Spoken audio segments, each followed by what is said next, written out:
So friends, इस channel के ऊपर मैं बात करता हूँ पर्सनल फाइनेंस की, प्रोडक्टिविटी की और इस पूरे सिनेरियो के अंदर एक इम्पॉर्टेंट चीज़ ये भी होती है कि आप खुद कहाँ रह रहे हैं। जहाँ आप रहेंगे वहाँ का इम्पैक्ट आपके ऊपर बहुत ज़्यादा पड़ेगा। अगर आप किसी ऐसी जगह पे रह रहे होंगे जहाँ पर अपॉर्च्युनिटीज़ का मिलना बहुत मुश्किल होगा। मैं ये नहीं कह रहा कि अपॉर्च्युनिटीज़ कहीं होती नहीं है, लेकिन जहाँ पर अपॉर्च्युनिटीज़ मुश्किल से मिल रही होंगी, वहाँ पर आपकी ग्रोथ भी उसी तरह से होगी। तो इसी वजह से मैं मल्टीपल जगहों पर जो लोग काम कर रहे हैं, जिसमें कनाडा हो गया, यूएस हो गया, यूके हो गया, फिलीपींस हो गया। अभी मैंने रिसेंटली एक पॉडकास्ट की थी जिसमें एशियन डेवलपमेंट बैंक के एक ऑफिसर थे जिनसे मेरी बात हुई। वो पाकिस्तानी थे और वो फिलीपींस में रह रहे थे, तो मैंने उनसे भी पॉडकास्ट की है। इसी तरह से आज एक इंटरेस्टिंग पॉडकास्ट है जिसके अंदर मेरा लिंक हुआ उनसे वन ऑन वन सेशन के थ्रू, और वो जर्मनी में रहते हैं। तो मेरी जब उनसे बात हुई तो मुझे काफ़ी इंटरेस्टिंग बातें लगी जर्मनी के बारे में, उनके अपने बारे में। तो मैंने कहा इस बारे में बात होनी चाहिए कि जर्मनी कैसे जा सकते हैं लोग, क्या-क्या ऑप्शंस है जर्मनी में, क्या वाक़ई में लैंग्वेज बैरियर है वहाँ पर या नहीं है? एज़ एन स्टूडेंट आप कैसे जा सकते हैं? क्या वाक़ई इस वक़्त फ्री है एजुकेशन जर्मनी में?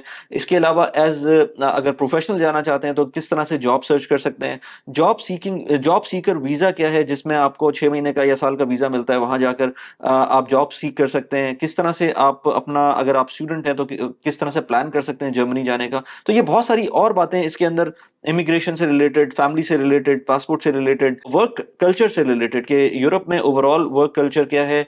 इस वक़्त जो इस्लामोफोबिया है या ओवरऑल जो एंटी इमिग्रेंट ड्राइव चली हुई है यूरोप के अंदर, जिसमें आप नेदरलैंड्स देख लेंगे, जिसमें और कंट्रीज़ भी शामिल हैं, क्या उसमें जर्मनी भी शामिल है? जर्मनी क्यों अट्रैक्ट कर रहा है इतने टैलेंट को, और उसके बावजूद वहाँ पर इस वक़्त भी काफ़ी स्पेस है कि वहाँ पर जाया जा सकता है और उस जगह को अपने लिए यूज़ किया जा सकता है, ग्रोथ के लिए यूज़ किया जा सकता है।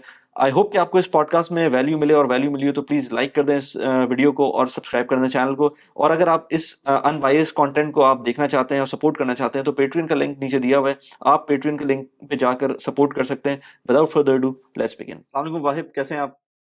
वालेकुम सलाम, मैं ठीक अल्हम्दुलिल्लाह, आप सुनाएँ? बस यार ज़बरदस्त, थैंक यू वेरी मच, आपने टाइम निकाला। और हमारी थोड़ी-सी इंटरेक्शन पहले हुई थी वन ऑन वन सेशन के बाद से, तो मुझे बड़ा इंटरेस्टिंग आपकी जर्नी लगी। और ख़ास तौर पे मेरी अभी तक जो बात हुई है लोगों से, वो जर्मनी में कोई भी नहीं था या यूरोप में इनफैक्ट कोई भी नहीं था। यूके से कुछ हुँ, लोग हुँ। थे मेरे जानने वाले, कनाडा से, यूएस से, ऑस्ट्रेलिया से। इवन अभी मैंने रिसेंटली एक पॉडकास्ट की है, फिलीपींस में एक पाकिस्तानी होते हैं जो इंटरेस्टिंग। एशियन डेवलपमेंट बैंक में होते हैं, तो अभी वो भी रिकॉर्ड की है मैंने, वो आएगी। लेकिन आपसे, क्योंकि जर्मनी में थे, यूरोप में थे, ओवरऑल एक बड़ा अच्छा मुझको पर्सपेक्टिव था कि लोग बहुत सारे पूछ रहे होते हैं जर्मनी का, खास तौर पे आजकल, क्योंकि बड़ा फेमस हुआ हुआ है।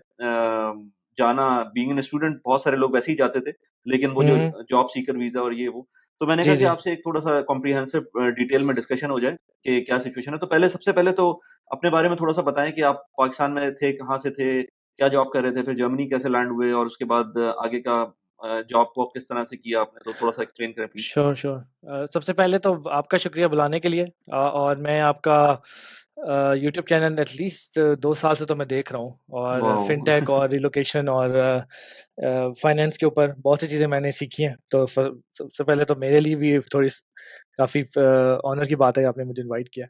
और नो ज मेरा ताल्लुक पिंडी से है, तो मैं पिंडी इस्लामाबाद के अराउंड ही सारा टाइम गुज़रा है। और 2009 से मैंने ग्रेजुएट किया था 2011 में, और उसके बाद 2 साल जॉब की इस्लामाबाद में। आईटी से ताल्लुक है मेरा। मैं तकरीबन यूनिवर्सिटी से पहले भी इवन कंप्यूटर साइंस में था इंटरेस्टेड और प्रोग्रामिंग सीख रहा था, और इवन हाई स्कूल के टाइम से। तो मुझे पता था मैंने अच्छा सॉफ्टवेयर इंजीनियर बनना है, ये चीज़ मुझे बहुत क्लियर थी। 2 साल जॉब की इस्लामाबाद में, लेकिन मुझे कुछ फाइनेंशियल रीज़न्स की वजह से, कुछ रिस्पॉन्सिबिलिटीज़ की वजह से और कुछ मुझे अपना पैशन की वजह से एहसास हुआ कि यार पाकिस्तान में रह के मुझे वो चीज़ नहीं मिल सकती जो हुँ, जिस तरह का ग्रोथ और जिस तरह का मैं एक्सपोज़र चाहता हूँ, और जिस तरह की इंडस्ट्री ग्रो कर रही है। तो मुझे अपॉर्च्युनिटी ढूँढी मैंने, और पहले मेरी ऑप्शन कनाडा थी actually, funny enough. Even admission भी हो गया था यूबीसी में, लेकिन वो इतना एक्सपेंसिव था मेरे लिए स्कॉलरशिप के बावजूद, कंपेयर टू जर्मनी, जिसमें समझ लें पूरे साल जो 1 सेमेस्टर की फ़ीस थी कनाडा में, वैंकूवर में, वो पूरे 2 साल के मास्टर्स की तरह से एक तरह से थी फ़ीस हुँ, जर्मनी में। क्योंकि जर्मनी में फ़ीस नहीं है ट्यूशन फ़ीस, सिर्फ़ आपको सिर्फ़ administrative cost plus living cost afford करनी है। तो हुँ, बस मैंने फिर समझ लें जमा पूँजी लगा के जर्मनी आया 2013 में मास्टर्स करने। लकीली इनफ मुझे टॉप यूनिवर्सिटी में एडमिशन मिल गया था, टेक्निकल यूनिवर्सिटी ऑफ म्यूनिख में, जो टॉप टियर में आती है कंप्यूटर साइंस में हुँ, और रोबोटिक्स में हुँ, भी और बहुत से डोमेन्स में। तो बस हुँ, हुँ, 2013 से 15 मास्टर्स किया है और फिर मैंने बस म्यूनिख में ही रहा हूँ मैं। म्यूनिख में मुझे इट हैज़ एवरीथिंग। बहुत ज़बरदस्त शहर है, बहुत अच्छी लिविंग स्टाइल है, बहुत अच्छी सिक्योरिटी है, बहुत अच्छा स्टैंडर्ड है और सबसे बड़ी बात है जॉब अपॉर्च्युनिटीज़ बहुत अच्छी है। ख़ास तौर पे इस यूनिवर्सिटी का ऑलमोस्ट 90 प्लस एम्प्लॉयबिलिटी रेट है। और मेरे साथ के जितने लोग मेरे साथ पढ़े हैं, इंडियंस हैं, पाकिस्तानीज़ हैं और भी नेशनैलिटीज़ के यूरोपियंस, वो बहुत ही कम है जो इवन म्यूनिख छोड़ के गए हैं, जर्मनी तो दूर की बात है। क्योंकि इसी हुँ, शहर में सबको जॉब मिल गई और अभी तक हैं यहीं पर, बच्चे भी हैं, शादियाँ भी हो गई। तो ये इस लिहाज से मैं सब लोगों को अब यही सजेस्ट करता हूँ कि बड़े शहरों में आएँ, बर्लिन हो गया, फ्रैंकफर्ट हो गया, म्यूनिख हो गया, क्योंकि इन बड़े शहरों के अपने-अपने फ़वाइद हैं। एक तो इंटरनेशनल है तो इंग्लिश से काफ़ी हद तक काम चल जाता है, इसलिए शुरू में बहुत स्ट्रगल करनी पड़ती है आपको। अब तो ख़ैर रूल्स भी चेंज हो गए, अब तो जर्मनी भी बदल गया, मैं 10 साल पहले आया था, तो एग्ज़ैक्टली 10 साल हो गए मुझे। तो अब तो हुँ, हुँ, जर्मनी भी थोड़ा मुख़्तलिफ़ हो गया है। पहले इतना इतनी ज़्यादा सख्ती नहीं थी, क्राइटेरिया भी थोड़े से लीनिएंट थे, एडमिशन्स के क्राइटेरियाज़ भी लीनिएंट थे। अब मैं देखता हूँ कि लोग लेकिन उतने ही ज़्यादा लोग आ रहे हैं पाकिस्तान से, उतने ही ज़्यादा स्टूडेंट्स आ रहे हैं, मतलब मेरी यूनिवर्सिटी में उस बैच में मेबी 4-5 होंगे गिन के। अब तो लड़कियाँ भी, लड़के भी और अब इतने नए प्रोग्राम्स इंग्लिश में खुल गए हैं मास्टर्स में, डाटा साइंस में, डाटा एनालिटिक्स में, जो पहले कभी हम सोच भी नहीं सकते थे, कभी विदाउट जर्मन हो भी हुँ, सकते हैं। तो जर्मनी ने हुँ, भी अपने आप को बहुत ओपन किया है 10 सालों में, बहुत ज़्यादा अट्रैक्टिव बना है, बहुत ज़्यादा मार्केटिंग की है और ख़ास तौर पे नॉन यूरोपियंस और साउथ एशियंस बहुत ज़्यादा आने लगे हैं। नंबर 1 एजुकेशन फ्री है, नंबर 2 काम अलाउ है, नंबर 3 अपॉर्च्युनिटीज़ बहुत ज़्यादा हैं और ऑफ कोर्स पासपोर्ट एक बहुत बड़ा रीज़न होता है लोगों के लिए यहाँ पर आना। राइट, तो ये बेसिकली मैं आईटी में काम करता रहा हूँ। एज़ एंड्रॉइड डेवलपर मेरा इनिशियल डोमेन था शुरू से और मैंने यहाँ पे भी मास्टर्स के बाद भी एंड्रॉइड डेवलपमेंट में काम किया है, बहुत सारी कंपनीज़ में, डिफरेंट तरह की कंपनीज़ में काम किया। फिर मेरे ख़्याल से 3-4 साल पहले मुझे एक ब्रेक मिला हुआवे में, जिसमें हुँ, मैं हुँ, समझ लें एक डेवलपमेंट से एक टेक्निकल मैनेजर में थोड़ा स्विच हुआ हूँ, जो कि काफ़ी चैलेंजिंग, इंटरेस्टिंग ट्रांज़िशन था मेरे लिए। आमतौर पे लोगों के लिए मुश्किल होता है, मेरी लकी इनफ कि मुझे वो अपॉर्च्युनिटी मैंने ली। तो अभी मैं हुआवे के बाद मैं थोड़ा ऑटोमोटिव सेक्टर में आया हूँ अभी मैं। और जिस कंपनी में काम कर रहा हूँ वो ऑटोमोटिव सेक्टर में है, जर्मनी की। राइट, तो या स्टिल राइट, फैमिली इधर है। ग्रेट। Great, great, great. अच्छा मैं थोड़ा-सा इसमें अब ब्रेक डाउन करूँगा क्योंकि आपने काफ़ी चीज़ें कही हैं इसके अंदर। तो सबसे पहले मैं बात करता हूँ किसी को लेट्स से जर्मनी आना है, बाद में बात करेंगे कि जर्मनी क्या सिचुएशन है करंटली हुँ, लेकिन हुँ।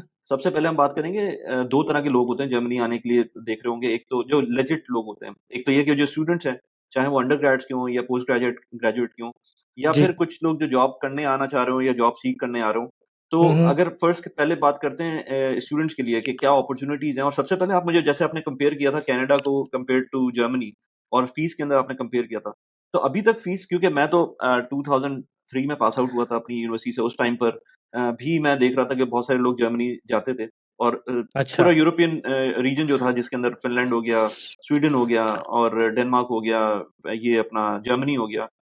फ्रांस भी इनफैक्ट आई थिंक उसके अंदर जो लोग गए थे वो सारे के सारे फीस कोई पे नहीं कर रहा था एज़ एन इंटरनेशनल स्टूडेंट कोई फीस पे नहीं कर रहा था। तो अभी क्या सिनेरियो है जर्मनी की बात करें अगर कि अगर कोई इंटरनेशनल स्टूडेंट आता है, तो अभी भी उसको फीस बिल्कुल पे नहीं करनी है, चाहे वो अंडरग्रेड हो, चाहे ग्रेजुएट हो और उसके अ बाद अगर वो आता है तो मास्टर्स में और ग्रेजुएशन में हाँ, इनमें मुझे ज़रा एक्सप्लेन करें कि अगर कोई स्टूडेंट आना चाहता है? अ, जी। पहले मेरे ख़्याल से इवन जब मैं भी अंडरग्रेड कर रहा था, बहुत ज़्यादा सुनता था कि इरास्मस मुंडस की जो स्कॉलरशिप्स होती हैं, उस पर बहुत से लोग आते थे पाकिस्तान से भी। हुँ, हुँ। और वो फुली पेड होती है, इनफैक्ट आपको स्टाइपेंड भी मिलता था कोई 1000 कुछ यूरो। तो अच्छा। लेकिन ये इतना रुझान नहीं था लोगों का कि फुल टाइम मास्टर्स करने जाना। मेरे ख़्याल से हुँ, ये हुँ। तकरीबन हाँ 2007-8 में कहीं ज़्यादा शुरू हुआ है और वही बात है जिस टाइम मैं भी हाई स्कूल में था, कॉलेज में था, तो ज़्यादातर लोग यूके या कनाडा या यूएस यही हुँ, हम हुँ। सब लोग सुनते थे। हुँ, हुँ। फिर आहिस्ता-आहिस्ता यूके खत्म हो गया बहुत से रीज़न्स की वज़ह से बहुत ज़्यादा राइट। अनअफोर्डेबल भी हो गया। हुँ। तो लोगों ने फिर मेरे ख़्याल से यूरोपियन कंपनीज़ की तरफ भी थोड़ा स्विच करना शुरू किया। अभी भी ट्यूशन फीस नहीं है, मेजॉरिटी मेजॉरिटी पब्लिक यूनिवर्सिटीज़ में। तो यहाँ प्राइवेट भी है बाय द वे, प्राइवेट में बहुत महँगी है, लेकिन प्राइवेट में लोग जाते नहीं है इतना और प्राइवेट में जाने की ज़रूरत नहीं है क्योंकि स्टेट ऑलरेडी इतनी टॉप टियर है। यहाँ पे राइट। जर्मनी में कहते हैं टीयू9 यूनिवर्सिटीज़, हुँ, हुँ। टीयू9 वेबसाइट भी यही नाम है। ये टॉप के 9 टेक्निकल यूनिवर्सिटीज़ हैं जिसमें जैसे टीयू म्यूनिख भी जिसमें मैं पढ़ा हूँ वो भी है, डर्मस्टाड भी है राइट। और टीयू बर्लिन भी है और भी हैं। तो ये होती हैं टॉप टियर। हुँ, इसी हुँ। में अगर आपका एडमिशन मिल जाए तो दिस इज़ गुड इनफ। लेकिन जर्मनी में मेरे ख़्याल से ऐसा सिस्टम है कि आपको एम्प्लॉयर के लिए इतना नहीं मैटर करता कि आपने कहाँ से पढ़ा है। तो मैं अगर कोई मुझसे पूछे तो मैं कहता हूँ यार जितना अप्लाई कर सकते हो करो। मैंने भी 5 में किया था, 3 से मेरे ख्याल से मुझे एक्सेप्टेंस आई थी। तो आप डज़न्ट मैटर कि आपका वो रैंकिंग क्या है। क्योंकि ट्यूशन फीस नहीं है तो लोगों के लिए अफोर्डेबल है। Number 2, 20 hours per week allow है ऑफिशियल, हुँ, हुँ। और आपको काम एटलीस्ट टेक्निकल फील्ड में आपको काम मिल जाएगा, इवन इंग्लिश के साथ भी मिल जाएगा। थोड़ा-सा हुँ, अगर हुँ। नॉन टेक्निकल है या कम्युनिकेशन है या नेटवर्किंग है तो थोड़ा आप स्ट्रगल कर सकते हो। लेकिन रिसेंटली लास्ट ईयर ये बड़ा सरप्राइजिंग चेंज आया है कि फीस आने लग गई है। अच्छा। टीयू म्यूनिख जो मेरी यूनिवर्सिटी अल्मा मेटर है उसमें हाई है मेरे ख्याल से 12,000 यूरो साल के। हुँ, हुँ। मुझे मास्टर्स के लिए मेरे ख्याल से। तो ये तो बहुत ग्रेजुएट बड़ा की भी ऑलमोस्ट यही यही फीस होगी मेरे ख्याल से, अ, थोड़ा बहुत प्लस माइनस। मेरी ये कंफर्म नहीं कि अंडरग्रेड में भी आई है कि, लेकिन मास्टर्स में तो मैंने खुद पढ़ा है। तो ये ओके। बहुत बड़ा चेंज आया है पहली दफ़ा कि उन्होंने फीस रखी है ट्यूशन फीस। पहले तो हुँ, ट्यूशन हुँ। फीस थी नहीं, सिर्फ एडमिनिस्ट्रेटिव कॉस्ट थी, 200 यूरो कुछ सेमेस्टर के लेते थे, कुछ भी नहीं था वो। हुँ, हुँ। तो ये एक मेरे ख्याल से वो थोड़ा-सा ना, क्योंकि मैंने जैसे बताया जर्मनी बदल रहा है, तो जर्मनी समझ लें जिस टाइम मैं आया था उस टाइम कनाडा की तरह था। कनाडा जिस तरह 10 साल 15 साल पहले था कि बहुत ज़्यादा डिमांड थी। डिमांड अभी भी इनको बहुत है। अभी भी ऑलमोस्ट 200 के आईसीटी प्रोफेशनल्स का शॉर्टेज है जर्मनी में। लेकिन जर्मनी अपने आप को थोड़ा कॉम्पिटिटिव भी बना रहा है। लेकिन मेरा नहीं ख्याल जर्मनी कभी भी यूके और कनाडा की तरह अपने आप को रेवेन्यू स्ट्रीम की तरह देखेगा एजुकेशन को, लेकिन वो थोड़ा कॉम्पिटिटिव बनाएगा और ऑफ कोर्स वो पैसे वापस इन्वेस्ट भी होंगे और एजुकेशन स्टैंडर्ड भी बढ़ेगा। लेकिन ये थोड़ा-सा चेंज आया है। हमेशा अपनी यूनिवर्सिटी के देख लें जिसमें अप्लाई करें उसमें फीस है या नहीं है, क्योंकि हो हुँ। सकता है कि कोई नया रूल चेंज हो गया हो। लेकिन right. Overall I think still 90% plus there is no tuition fees. तो और अगर 12,000 अंडरग्रेड भी देखें, हाँ, 12,000 भी अगर देखें तब भी मेरे ख्याल से अगर अच्छी यूनिवर्सिटी में 12,000 यूरो भी देने पड़ रहे हैं, जो कि इक्विवेलेंट टू लेट्स से $15,000 हो जाएँगे ऑलमोस्ट मेरे ख्याल से, ऑलमोस्ट जो साल के। हुँ। तो फिर भी ये बड़ी फीस नहीं कंपेयर्ड है। टू हाँ, स्टिल नथिंग, मतलब यूएस के हाँ। आप और कनाडा के और यूके तो चलो छोड़ ही दो, इवन ऑस्ट्रेलिया अब हुँ, इट्स नथिंग। और प्लस ये कि आपको काम अलाउ है पहले दिन से, आपको काम मिल सकता है। आप ऑलरेडी महीने के 1000 1200 1500 अफोर्ड कर सकते हैं नेटो, तो which is more than enough to survive. और जर्मनी में सिस्टम है कि हमेशा आप ब्लॉकिंग अमाउंट चाहिए आपको स्टूडेंट वीजे के लिए, जो कि बहुत ज्यादा हो गया है क्योंकि पीकेआर भी डिप्रिशिएट कर गया है। तो मेरे ख्याल से वो है अभी 18,000 साल के शायद, कुछ इतने अमाउंट है। तो जब आप जा रहे होते हैं तो आपको ये अमाउंट डिपॉज़िट करानी पड़ती है एक अकाउंट के अंदर, आपको डिपॉजिट और करवानी पड़ती है। एग्जैक्टली ये साल की एटलीस्ट अमाउंट होती है? 1 साल की हाँ, होती है? एक साल कुछ लोगों को तो 2 साल के भी मेरे ख्याल से अब कहने लगे हैं लोग। हमारे टाइम हुँ, पे एक हुँ। साल का लेते थे। उस टाइम मेरे ख्याल से मुझे but you can 8,000। Utilise that amount right? वो आप ही की अमाउंट है। बैंक हाँ। आप ही के बैंक अकाउंट में है, डॉइचे बैंक में डिपॉज़िट होंगे, आपको 600 साढ़े 600 महीने के मिलते रहेंगे। आप ही के पैसे हैं, आप ही को वो Germany because it's a welfare state they want to ensure कि आपके पास लिविंग एक्सपेंसेस के पैसे हैं और आप जो है ना रोडों पर नहीं आ जाते। मतलब हुँ, वर्स्ट केस हुँ। सिनेरियो अगर काम भी नहीं है, कुछ भी नहीं है, फिर भी आपके पास और स्टूडेंट 600 यूरो में आराम से गुज़ारा कर सकता है। स्टूडेंट जो अपार्टमेंट है आपको 300 400 का मिल जाएगा। तो आप हुँ, एटलीस्ट मतलब याशा नहीं करोगे, लेकिन आप आराम से अफ़ोर्ड कर सकते हो, तो ये सिस्टम है। लेकिन अंडरग्रेड का बहुत रुझान आया है पिछले 5-6 सालों में, जो पहले हमारे टाइम पे बिल्कुल नहीं था। मतलब मैं नहीं सोचता था हुँ, अंडरग्रेड में कोई आया भी है। सब मास्टर्स के लिए, पीएचडीज़ के लिए आते थे, लेकिन बिल्कुल। अंडरग्रेड में अब आने लगे हैं लोग। इंग्लिश में हुँ, अंडरग्रेड ऑफर होने लगे हैं, टेक्निकल इवन हुँ। ऑफर होने लगे हैं। मेरे ख़्याल से लोगों में अवेयरनेस भी आ गई है पाकिस्तान में या इवन साउथ एशिया में कि अंडरग्रेड में मैं जब मैंने यूके से मास्टर्स किया तो मैंने उस वक़्त भी देखा था कि अंडरग्रेड में लोग आते थे।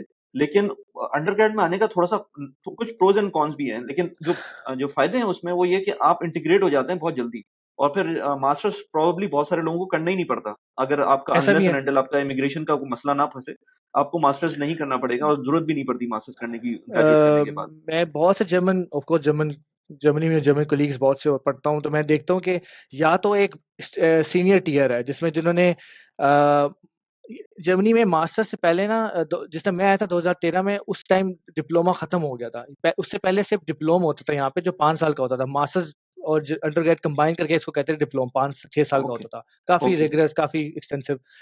बहुत से सीनियर टियर जो मुझे भी नजर आते हैं मैनेजमेंट पोजीशंस में, हायर टियर, वो ज्यादा डिप्लोमा वाले हैं। लेकिन मुझे अंडरग्रेड भी बहुत नजर आते हैं यंग लोग, हुँ, जिन्होंने जो जर्मन हैं अंडरग्रेड किए, मास्टर्स नहीं भी करते।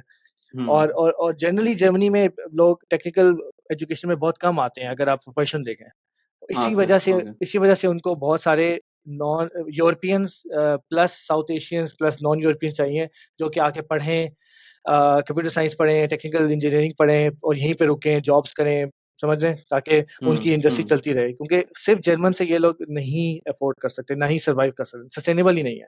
राइट। अच्छा, अगर स्टूडेंट्स की बात करें, कोई पाकिस्तान से आना चाहता है, यूरोज़ यूरोज़ में बात करेंगे, तो अंडरग्रेड में आप कह रहे हैं, अब यू आर नॉट श्योर कि वहाँ पर फीस इम्प्लीमेंट हो गई या नहीं हुई है। और बट अगर हुई भी होगी तो लेट्स से सब में अगर नहीं हुई होगी, किसी हाँ, टॉप टियर यूनिवर्सिटी में हुई होगी अगर हुई भी लेट्स है से तो। अगर वर्स्ट केस सिनेरियो में देखें, तो वर्स्ट केस में अगर किसी की हो गई है fees, let's say 10,000 pound, sorry 10,000 Euros euro लग गई है, साल के, तो ब्लॉकिंग साल की लग गई है। अच्छा 3 फीस। साल का कोर्स होता है या 4 साल का होता है जर्मनी में अंडरग्रेड 3 बैचलर्स? साल का है जर्मनी में। 3 साल का है। हाँ, 3 साल का, मास्टर तो 2 यानी कि साल का आपको है। 30,000 यूरोस वो होंगे, और आप प्रोबेबली पूरा टाइम निकाल सकते हैं अपना without worrying about living cost. Living cost आपकी निकल जाएगी अगर आप वहाँ जॉब हाँ, करते हैं। लेकिन फिर आपको मतलब ब्लॉक अकाउंट प्लस फीस आपको अरेंज करनी है एटलीस्ट पहले अच्छा। साल की तो फॉर श्योर। तो वो पाकिस्तान के लिहाज से वो बड़ी अमाउंट बन जाती है, लेकिन फिर भी मैं कहूँगा अभी भी मेरे ख्याल है फीस बहुत कम यूनिवर्सिटीज़ में है, अगर है भी तो। और सिर्फ आपको, लेकिन पाकिस्तानी क्योंकि ऑफ कोर्स आपको पता है ज़्यादातर हम लोअर मिडिल क्लास से आते हैं, हम लोगों के लिए वो हम्म। ब्लॉक अकाउंट अरेंज करना ही काफ़ी मसला होता है, जो कि हम्म। मस्ट है, मतलब उसका कोई कोई ऑल्टरनेट नहीं है, मतलब तो वो वो आपको आप कह करने रहे ही करने हैं। हैं साल का कितना होगा, 18,000 पाउंड, सा, सा, सॉरी यूरोस? साल के मेरे ख्याल से वो 10,000 हैं आजकल, 10,000 10-12 हैं। यूरोस है? हाँ। ओके। 10,000 12,000 तो यूरोस, अब वो, प्लस ये कि 10-12,000 की फीस, तो तकरीबन आपके पास 25,000 यूरोस आपके इन हाँ, हैंड होना चाहिए इन टू हैंड थिंक होना अबाउट, चाहिए।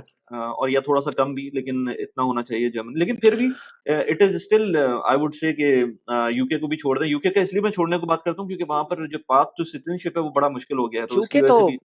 हम्म। मैं रिकमेंड भी नहीं करता लोगों को। इवन मैं अगर ऑनेस्टली मुझसे पूछे तो मैं लोगों को पाकिस्तान में आकर मुझसे पूछे तो मैं कहूँगा अगर अंडरग्रेड करने के लिए नहीं आने की जरूरत, हम्म। मास्टर्स के लिए जरूर आओ। अंडरग्रेड हम्म। पाकिस्तान से कर लो, 1-2 साल जॉब करनी कर लो, नहीं भी करनी तो बेशक जल्दी आ जाओ, लेकिन हम्म। वो ज्यादा बेहतर है। लेकिन बहुत लेट आना भी चैलेंजिंग है बाय द वे। अगर आप 7-8 साल बाद एक्सपीरियंस करके बाद आते हैं मास्टर्स करने, तो भी यूनिवर्सिटीज एकदम जो है ना थोड़ा सा होती हैं, ये क्योंकि उनको लगता है कि आएगा और काम करना शुरू कर देगा, क्योंकि बहुत से लोग पाकिस्तानी करने लगे हैं पिछले कुछ सालों में। हमारे टाइम पे हम्म। कभी भी नहीं था कि कोई मास्टर्स के लिए आए और मास्टर छोड़ दे और जॉब पे स्विच हो जाए, ये सोच भी नहीं सकते थे हम, क्योंकि हम्म। इलीगल तो नहीं, लेकिन कभी पॉसिबल ही नहीं था। लेकिन अब मैं देखता हम्म। हूँ कि थोड़ा सा ना सिस्टम में भी फ्लेक्सिबिलिटी आ गई, लोग या तो मास्टर्स के साथ काम करना शुरू कर गए हैं, या फिर हम्म। मास्टर्स छोड़ देते हैं जैसी जॉब लगती है उनको। तो सही। लेकिन क्योंकि आए स्टूडेंट वीजा पे होते हैं, तो कहीं ना कहीं सिस्टम में ना थोड़ी रेजिस्टेंस है कि यार आप पढ़ने आए हो तो सिर्फ पढ़ो, जॉब बाद में करो। तो हम्म। जितने सीनियर हो गए आप, तो आपके लिए उतना चैलेंज हो जाएगा यूनिवर्सिटी को कन्विंस करना एडमिशन के लिए बेसिकली। राइट। अच्छा, अगर हम बिफोर गोइंग इनटू के प्रोफेशनल कैसे आ सकते हैं, लेकिन अगर हम इसी के अंदर थोड़ा सा और आगे जाएं, तो पहले मुझे बताएं कि जो जो वीजा लगता है आपका स्टूडेंट वीजा, वो कितना टाइम का होता है और बहुत आराम से कन्वर्ट हो जाता है अगर आपको जॉब मिलती है वहां पर? हो जाता है, 2 साल का लगता है, क्योंकि 2 साल का आपका प्रोग्राम होता है, लेकिन ठीक है। टेक्निकली लोग 3-3 साल लगाते हैं। मैं तो 4-4 साल वालों को भी जानता हूँ जिन्होंने 4-4 साल तक भी एक्सटेंड किया है मेरे ख्याल से। अब उन्होंने थोड़ी सख्ती कर दी, मैक्स 4 साल कर दिया, 4 या 5 साल, क्योंकि हम्म। कुछ इस पर भी ओबियसली जर्मनी भी इवॉल्व कर रहा है ना, और देशियों की वजह से तो ज्यादा इवॉल्व कर रहा है, क्योंकि हम लोग बिल्कुल। कहीं ना कहीं एक्सप्लॉइट एक्सप्लॉइट करना करते हैं सिस्टम को। समझ जाते हैं जल्दी। हाँ। हाँ। तो फिर दूसरा वो माइग्रेशन भी बहुत हुई है, अजाइलम वाले भी बहुत आए हैं। जर्मनी जर्मनी भी जो है ना बहुत इवॉल्व कर गया है पिछले 10 सालों में। तो आपका जो सवाल था कि वो क्या नाम है, वीजा कन्वर्ट हो जाता है अच्छा। आपको, क्योंकि ब्लू कार्ड तो आपके पास, ब्लू कार्ड बोलते हैं हम उसको, वर्क परमिट को बेसिकली। दो हाँ तरह हाँ। के वर्क परमिट्स हैं, एक नॉर्मल हम्म। स्टैंडर्ड वर्क परमिट है और एक ब्लू कार्ड है। ब्लू कार्ड से मतलब एक सही। एक्सक्लूसिव टाइप है वर्क परमिट की, जिसमें मिनिमम सैलरी चाहिए आईटी वालों को 42,000 I guess, 42,000 okay. Euros minimum हम्म। ग्रॉस, और बाकी ये डोमेन्स वही में ये शायद वही थोड़ी ये ज्यादा है। वही थ्रेशोल्ड है जो ऋषि सुनाक ने यूके में लगाया है, मिनिमम थ्रेशोल्ड, ताकि अगर आप अपनी स्पाउस को हाँ, यूके बुलाना यूके भी चाहते हैं। काफी चीजें बिल्कुल बिल्कुल जर्मनी वाली हाँ। ला रहा है। और हम्म। नॉर्मली इतनी सैलरीज होती हैं, मतलब हम्म। आप स्टार्टिंग सैलरी कम से कम भी 50-55 तो होगी। तो तो बिल्कुल। बात ये है कि जिन्होंने अंडर ग्रेड किया होता है वो उस बेस पे फिर अप्लाई कर देते हैं जॉब के लिए, और अगर एम्प्लॉयर हम्म। कहता है अच्छा ठीक है we want to hire you, तो वो जाते हैं कॉन्ट्रैक्ट दिखाते हैं, और बिहोरडे जो सॉरी वो जो इंटरनेशनल ऑफिस है वो कहता है अच्छा ठीक है कन्वर्ट कर लो। अच्छा, यानी कि तो अभी इतना आसान है, वरना जिस भी कंट्री में यूके की बात करें या इवन यूएस की बात करें, तो वहां पर वो H1 का चक्कर हो जाता है, फिर उसके अंदर कोटा यूएस होता तो है। यूएस तो बहुत मैस है। यूके यूएस तो में मैं भी इस मैं तरह खुद भी से कि शायद आपको। हाँ। नहीं समझ पाता। मैं हाँ। पूछता हूँ अमेरिकन दोस्तों से, लेकिन मुझे अभी तक नहीं इतनी क्लियर समझ आई और क्यों है ऐसा। और लॉटरी सिस्टम है यहाँ पे बेशक कॉम्प्लिकेटेड है, बेशक हम्म। समझना थोड़ा सा मुश्किल हो सकता है, लेकिन यहाँ लॉटरी वाला सिस्टम नहीं है। यहाँ पे स्ट्रेट फॉरवर्ड चीजें हैं, ये हम्म। एलिजिबिलिटी क्राइटेरिया, ये करोगे तो प्रोसेस शुरू हो जाएगा। मतलब हम्म। इसमें कोई वो इफ एंड एल्स नहीं है। अच्छा, इसके बाद आप लैंग्वेज की बात करते हैं कि स्टूडेंट्स के लिए लैंग्वेज में प्रॉब्लम होती है जर्मन लैंग्वेज के अंदर? लैंग्वेज पढ़ाई के लिए नहीं चाहिए। Even okay. अगर आईटी में है तो जॉब के लिए भी बहुत हद तक नहीं चाहिए अगर बड़े शहरों में हैं आप। लेकिन हुँ, लैंग्वेज आपको बाहर निकल कर तो चाहिए ही चाहिए। आप हुँ, बाहर निकलोगे, आपने खरीदना है, बात करनी है, इंटीग्रेट होना है, तो आपको लैंग्वेज चाहिए, उसपे कोई कोई दो राय नहीं हो सकती। एक्चुअली मैं रिग्रेट करता हूँ कि मैंने यूनिवर्सिटी में लैंग्वेज पे इतना फोकस नहीं किया था। मैंने सिर्फ एक बेसिक कोर्स लिया था, क्योंकि मैं पार्ट टाइम जॉब कर रहा था पहले दिन से, मैं यूनिवर्सिटी में काम मैं थोड़ा कम्युनिटी में भी एक्टिव था, मेरे पास नहीं टाइम निकाल सका मैं। मैंने हुँ, बहुत लेट जब जर्मन पर फोकस शुरू किया पिछले 3 सालों में। लेकिन हुँ, अगर आपने लॉन्ग टर्म स्टे करना है, ठीक है? जो कि नॉर्मली लोग करते हैं, हुँ, तो आपको चाहिए कि जितना जल्द हो सके एटलीस्ट कोर्सेज़ करते रहें, सीखते रहें। 2 साल में नहीं आएगी, 3 साल में नहीं आएगी, लेकिन इवेंचुअली वो बेहतर होती जाएगी। और मुझे लगता है कभी भी हम नेटिव वाली नहीं बोल पाते, जितना मर्ज़ी सही, मेहनत कर लें, बहुत मुश्किल सही। है, ज़बान भी मुश्किल है। लेकिन एटलीस्ट आपकी सर्वाइवल के लिए इतनी हो जानी चाहिए कि आप अपने मसले हल करवा सकें, आपने अपॉइंटमेंट्स लेनी है, डॉक्टर से बात करना है, जो इतने सारे काम होते हैं। और ख़ास तौर पे मैं लोगों को कहता हूँ, अगर तो फैमिली यहाँ पे ग्रो करनी है, फिर तो hmm, there is absolutely no choice, क्योंकि अगर आपके बच्चे हो जाते हैं यहाँ पे और आपके हुँ, तो आपके जो एक्सपोज़र है जर्मन ब्यूरोक्रेसी का, वो इतना बढ़ जाता है एकदम से, किंडरगार्टन से लेके हेल्थ केयर से लेके हर चीज़ क्या, और वहाँ पे इंग्लिश नहीं बोलेंगे। और हुँ, दूसरी चीज़ मैं लोगों को ये कहता हूँ कि बेशक वो इंग्लिश बोल लेंगे आपसे, टूटी-फूटी जैसी मर्ज़ी, लेकिन जो ट्रीटमेंट, जो कस्टमर सर्विस आपको जर्मन से मिलेगी ना, वो इंग्लिश समझ लें वो यहाँ है तो जर्मन यहाँ पर है। हुँ, इंस्टेंटली हुँ, लाइक ये आपको पहले हुँ, जुमले से एहसास हो जाएगा कि यार वो बस गुज़ारा कर रहे हैं, और कस्टमर सर्विस हुँ, जर्मनी की वैसे ही बदनाम है। इवन विद जर्मन राइट, वो बदनाम है। तो राइट। कंपेयर्ड कि आप अंग्रेज़ी बोल रहे हैं, उसको ज़बरदस्ती सुबह-सुबह जो है ना, वो ग्रम्पी फेस के साथ आपके साथ अंग्रेज़ी बोल रही है बंदी, तो आपके हुँ, साथ जो ट्रीटमेंट होगी ना, वो आप उसको कहोगे यार नहीं मेरे से अच्छा नहीं हुआ, लेकिन एक्चुअली उनको नहीं पसंद, उनको आती भी नहीं है, उनको पसंद भी नहीं होगी। यंग लोग बोलते हैं, बहुत अच्छी बोलते हैं, लेकिन अच्छा, आपको यंग लोग वहाँ टेबल्स पे रिसेप्शन पर नज़र नहीं गवर्नमेंट आएँगे। ऑफ़िसेज़ में भी नहीं नज़र आएँगे ना, उस तरह से। सवाल ही नहीं पैदा हाँ। होता। समझ गया मैं। सो अगर आप एक्सपर्ट हैं, डेफ़िनेटली पैसे भेजते होंगे पाकिस्तान, इंडिया, बांग्लादेश कहीं भी पूरी दुनिया में कहीं भी पैसे भेज सकते हैं। अगर आप यूएई, यूएस, कनाडा कहीं भी, सऊदी इवन कहीं भी बेस्ड हैं तो आपके पास एक बहुत अच्छी ऐप का ऑप्शन है जो कि रिमिटली है। रिमिटली के थ्रू आप जब भी मेरे रेफरल कोड को यूज़ करेंगे तो आपको 40 दिरहम्स का रेफरल बोनस मिल सकता है या 40 रियाल्स का रेफरल बोनस मिल सकता है या लेट्स से $20 का रेफरल बोनस मिल सकता है डिपेंडिंग ऑन किस लोकेशन पर हैं। तो रिमिटली की ऐप का जो रेफरल लिंक है वो मैंने नीचे डिस्क्रिप्शन में दिया हुआ है, आप उसको जाके यूज़ कर सकते हैं। Now let's get back to the video. अच्छा, इसके अलावा एक और चीज़, इंश्योरेंस कितनी इम्पोर्टेंट है स्टूडेंट के लिए जाने से पहले, हेल्थ इंश्योरेंस जो होती है? अ, दुनिया के बहुत से कम कंट्रीज़ में, जर्मनी जिसमें आपको हेल्थ इंश्योरेंस मस्ट है। तो मतलब कुछ अच्छा, इंश्योरेंसेस मस्ट है, सिर्फ़ हेल्थ इंश्योरेंस नहीं। तो हेल्थ इंश्योरेंस तो हर एक को चाहिए, इर्रेस्पेक्टिव आप किस वीज़े पर आ रहे हैं, टूरिस्ट पर आ रहे हैं, मेडिकल पर आ रहे हैं, स्टूडेंट पर आ रहे हैं, वर्क हेल्थ इंश्योरेंस मस्ट है। पाकिस्तान से कुछ हम लेते थे हेल्थ इंश्योरेंस ट्रैवल वाली, और यहाँ के आके जैसे ही आपने पहला काम करना होता है, आपने रजिस्टर करना होता है, भई मैं आ गया हूँ, ये मेरा स्टेटस है, ये डॉक्यूमेंट्स हैं। और आपको फिर कार्ड-शार्ड इश्यू होता है उसके बाद, और साथ ही आपको अपनी हेल्थ केयर इंश्योरेंस करनी पड़ती है। 2 बड़ी हुँ, कंपनीज़ हैं यहाँ पे, पब्लिक एओका और टीके, health public state level public insurance company. यहाँ पे डिफरेंशिएशन है पब्लिक और प्राइवेट की। लेकिन हम लोग ज़्यादातर 90% आपको पब्लिक वाले मिलेंगे। प्राइवेट राइट, ज़्यादातर फ्रीलांसर्स लेते हैं या गवर्नमेंट के जो ऑफिशियल्स हैं वो लेते हैं। प्राइवेट एक्चुअली बनी ही गवर्नमेंट वालों के लिए थी। ठीक तो है। या अगर एंटरप्रेन्योर्स हैं, फ्रीलांसर्स हैं, सेल्फ एम्प्लॉयड हैं, वो लोग प्राइवेट पर जाते हैं ज़्यादातर। लेकिन जो जॉब है, स्टूडेंट हैं, वो स्टैंडर्ड पब्लिक वाली लेते हैं। अच्छा, अगर एक्सपेंसेस की बात करें, जैसे आपने कहा था ना कि फीस तो एक चीज़ हो गई, फीस हो गई, तो अगर मंथ की एक्सपेंस की बात करें स्टूडेंट की तो वो कितना बन जाएगा? €1000 इज़ इनफ और 1000 slightly euro more? Is pretty enough. Okay, हाँ, मैं ऑब्वियसली थोड़ा बायस हो सकता हूँ, और मेरी लेकिन अभी के दौर के लिहाज से, मतलब उस टाइम 2013 से 15 में मैं 600 में गुज़ारा कर लेता था अच्छा। ईज़िली। हाँ, 300 आपका यूरो का, जो रूम होता था वो सिंगल रूम होता था 300 आपके यूरो अपने लिए? हाँ, 300 यूरो सब्सिडाइज़्ड रूम थे, ओके। और खाना-पीना और टिकट तो हो जाता था। उसमें ये ट्रैवलिंग भी पता थोड़ी नहीं बहुत मुझे कर कब तक लेते थे। जर्मनी इस तरह से रहेगा क्योंकि ये जो आप मुझे नहीं, बातें अब नहीं बता है रहे हैं। जर्मनी वो वाला। हाँ, जर्मनी हाँ। बड़ा एक्सपेंसिव हो गया है, specially Covid plus Ukraine crisis के बाद डेफ़िनिटली हम खुद फ़ील करते हैं कि काफ़ी एक्सपेंसिव हो गया है।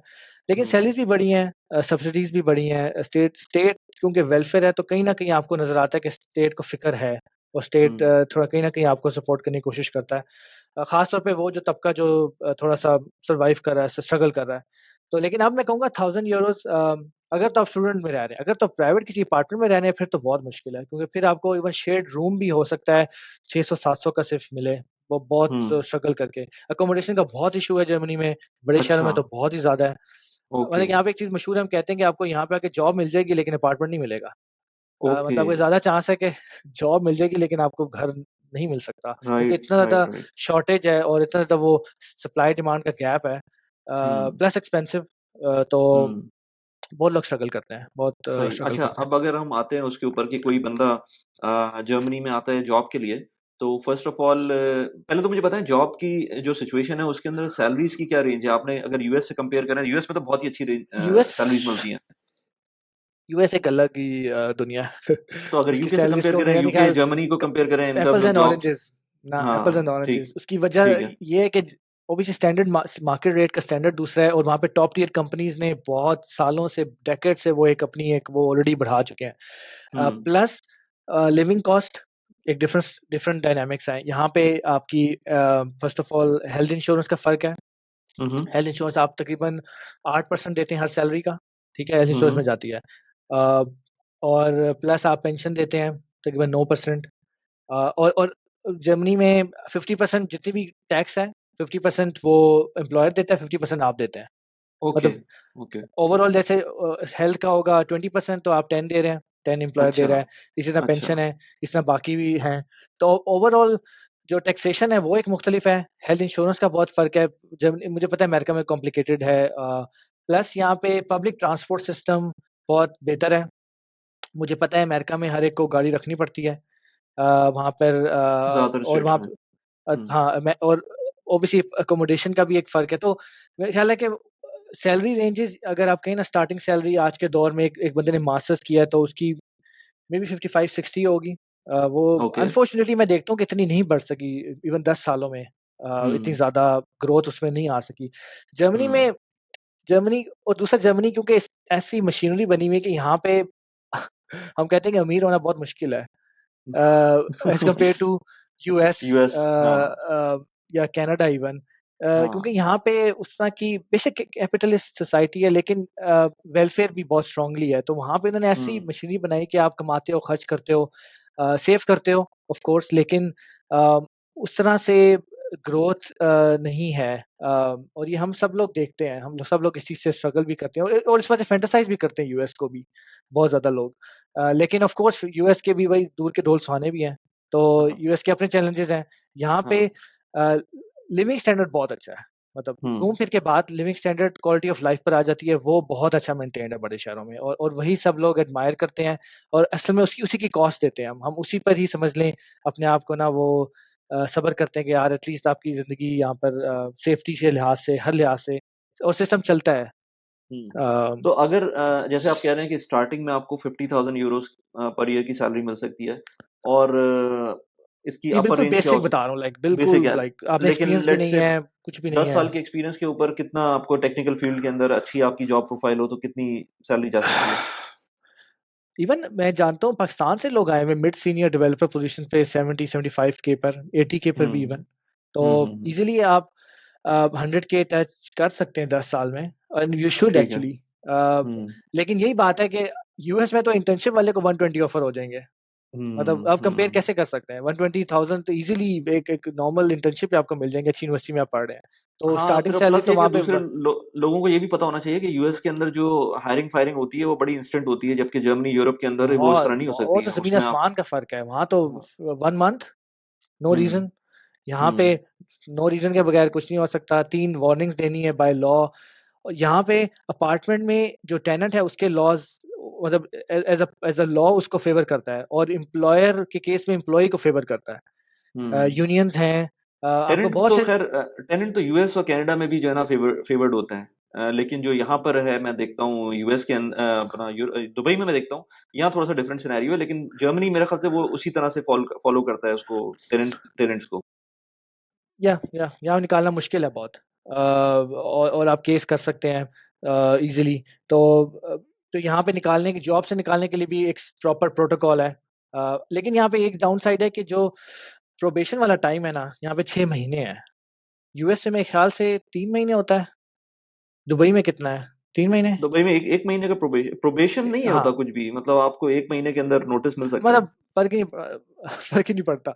तो यहाँ पे हाँ, 6 महीने हैं, जो बहुत ज़्यादा लगता है लोगों को शुरू में जब आते हैं ना। हाँ, पाकिस्तान ऑफ़ में भी मेरे ख़्याल कोर्स। से 1 महीना या बहुत हुआ 3 महीने होता है। तो हाँ, वो कि 6 महीने में कंपनी कुछ बगैर कुछ रीज़न के निकाल सकती है, बगैर किसी रीज़न के निकाल सकती है।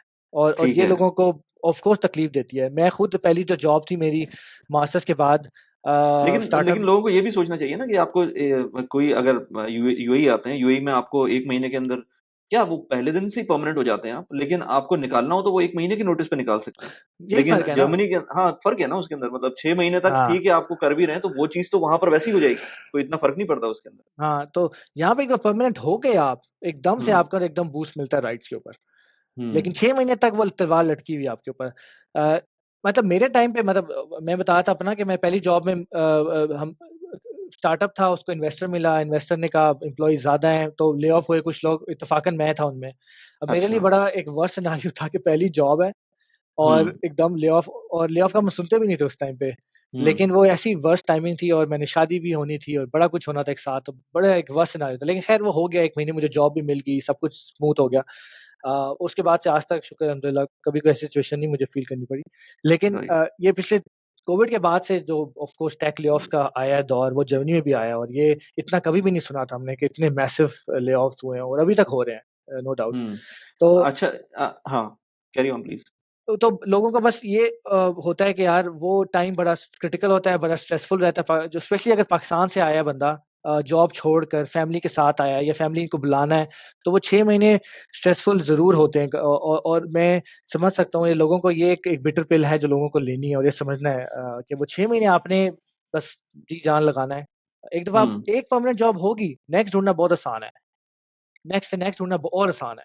पहली जॉब ढूँढना मुश्किल है, पहले 6 महीने बहुत मुश्किल है, लेकिन एक दफ़ा सिस्टम समझ गए, सेटल हो गए, इंटीग्रेट हो गए सिस्टम में, तो फिर आपके लिए आसानी है। अच्छा ये जो लेट्स से $100,000 यूरोज़ की अगर जॉब होती है, तो उसमें टैक्स का कंपोनेंट कितना होगा इस थ्रेशोल्ड के ऊपर? अ, जर्मनी का टैक्सेशन भी मुख्तलिफ है बाकी दुनिया से। हुँ, यहाँ हुँ। पर प्रोग्रेसिव है लेकिन यूके की तरह का नहीं है। यूके का तो बहुत कॉम्प्लिकेटेड प्रोग्रेसिव है। यहाँ पे समझ लें आप, सिंपल से ऐसे है कि क्लासेस बनी हुई हैं, टैक्स क्लास 1 टू 6। अगर आप सिंगल बंदे जॉब कर रहे हो, तो आप टैक्स क्लास 1 पे हो। अगर आपकी बेगम आ जाती है, तो आप 3 पे चले जाओगे, वो 5 पे चली जाएगी, क्योंकि वो जॉब नहीं कर रही या कम जॉब कर रही हैं, ठीक है? तो 1 पे आप ऑलमोस्ट 42% टैक्स दे रहे हो, एज़ अ 100,000 पे। Single, as a hmm, single. नहीं, नहीं, नहीं, ठीक है। इर्रिस्पेक्टिव।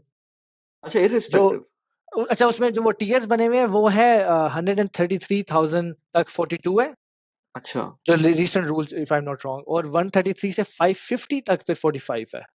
ठीक है, सही, हाँ, और 550 के सही। बाद 45 ही है। लाइक अगर 45 ही है, हाँ। तो एट मैक्स 45% आपको एट टैक्स देना मैक्स होगा। 45 है। यही कहते हैं लोग, और कम से कम मेरे ख्याल से 14 है। हुँ, जो हुँ। बिल्कुल ही अगर आपकी कम सैलरी लाइक 23 से कम है, तो आपकी शायद बहुत कम टैक्स है, ऑफ कोर्स फॉर अच्छा, ऑब्वियस रीजंस। तो लेकिन नॉर्म तौर लेकिन पे उसके अंदर जैसे आपने कहा था कि टैक्स के अंदर आपकी इंश्योरेंस की कॉस्ट भी डिडक्ट होती है, हेल्थ इंश्योरेंस भी इसमें सब वो कुछ डिडक्ट हो रहा है। इसमें इसमें आपका 45 में सब पेन कुछ हो रहा है। इसमें 42 में समझ लें, 42 एज़ अ सिंगल अप्लाई होता है। ठीक है, मैं ठीक मैरिड है, हूँ, मेरा ऑलमोस्ट 36% है। ठीक है, 36% सही, एज़ अ मैरिड सही। अगर आप हैं। ठीक है, तो सही। 36 में मेरा पेंशन भी कट रही है, हेल्थ भी कट रहा है, बाकी सब्सिडीज़ भी कट रही हैं अच्छा और सोशल सिक्योरिटी भी। इस 36% के अंदर वो कंपोनेंट जो कि आपकी कंपनी पे करती है, वो किस तरह से एडजस्ट होता है? ये 36% समझ लें, उनमें से ऑलमोस्ट 24% ऐसा होगा जो कंपनी भी पे कर रही है मेरे बिहाफ़ पर, अपने बजट में से, हाफ़ ओके। हाफ़। मतलब अगर जैसे मैं 8% अच्छा ये इसमें से, आपको 36% देना है नेट। मैंने 36% टैक्स ओके। देना भी नहीं है, ये कट के ही मिलेगी ये आपको। कट के ही मिलता है। यस, हाँ, यस। मतलब ओके, ये नेट ओके। ही सैलरी आएगी। सोर्स पे ही राइट। कट जाएगी। एम्प्लॉयर सोर्स है, सोर्स पे ही कट जाएगी। एम्प्लॉयर एम्प्लॉयी से इतने पैसे ले रहा है, प्लस अपने मिला रहा है और स्टेट को वापस कर रहा है, हर महीने। ठीक है, सही है। सही है, और ज़बरदस्त। और और और टैक्स रिटर्न मस्ट, मतलब सिंगल के लिए मस्ट नहीं है, मैरिड के लिए ऑलमोस्ट मस्ट है, हर साल अप्लाई करना टैक्स रिटर्न, तो हुँ, कुछ ना कुछ पैसे वापस आ ही जाते हैं आपको। हुँ। अच्छा इन्वेस्टमेंट्स पे आते हैं क्योंकि टैक्स से मुझे इन्वेस्टमेंट्स की 1-2 क्वेश्चन्स आए थे लेकिन उस पे अभी आते हैं। अगर हम बात करें कि लेट्स से कोई बंदा बाहर से आना चाहता है दोनों ऑप्शंस बताएँ कि अगर किसी को जॉब ऑफर डायरेक्ट मिल जाती है, क्योंकि ऐसे लोग होते होंगे जिनको डायरेक्ट ऑफर जॉब मिलती होगी या फिर कोई हुँ, जॉब हुँ। सीकर वीज़ा पे आता है जो कि जर्मनी का बड़ा फेमस चल रहा है आजकल। तो दोनों ज़रा सिनेरियोज़ में क्या हो सकता है? अम, डिपेंड करता है आपका एज ग्रुप क्या है, कितना एक्सपीरियंस है। जैसे मैंने बताया कि 10 साल पहले तक हम नहीं सोचते थे कि जॉब के लिए आना आसान है, क्योंकि नहीं आसान था। इवन मैंने भी कोशिश की थी, कोई आपको लिफ्ट नहीं कराता था। लेकिन अब टाइम बदल गया है।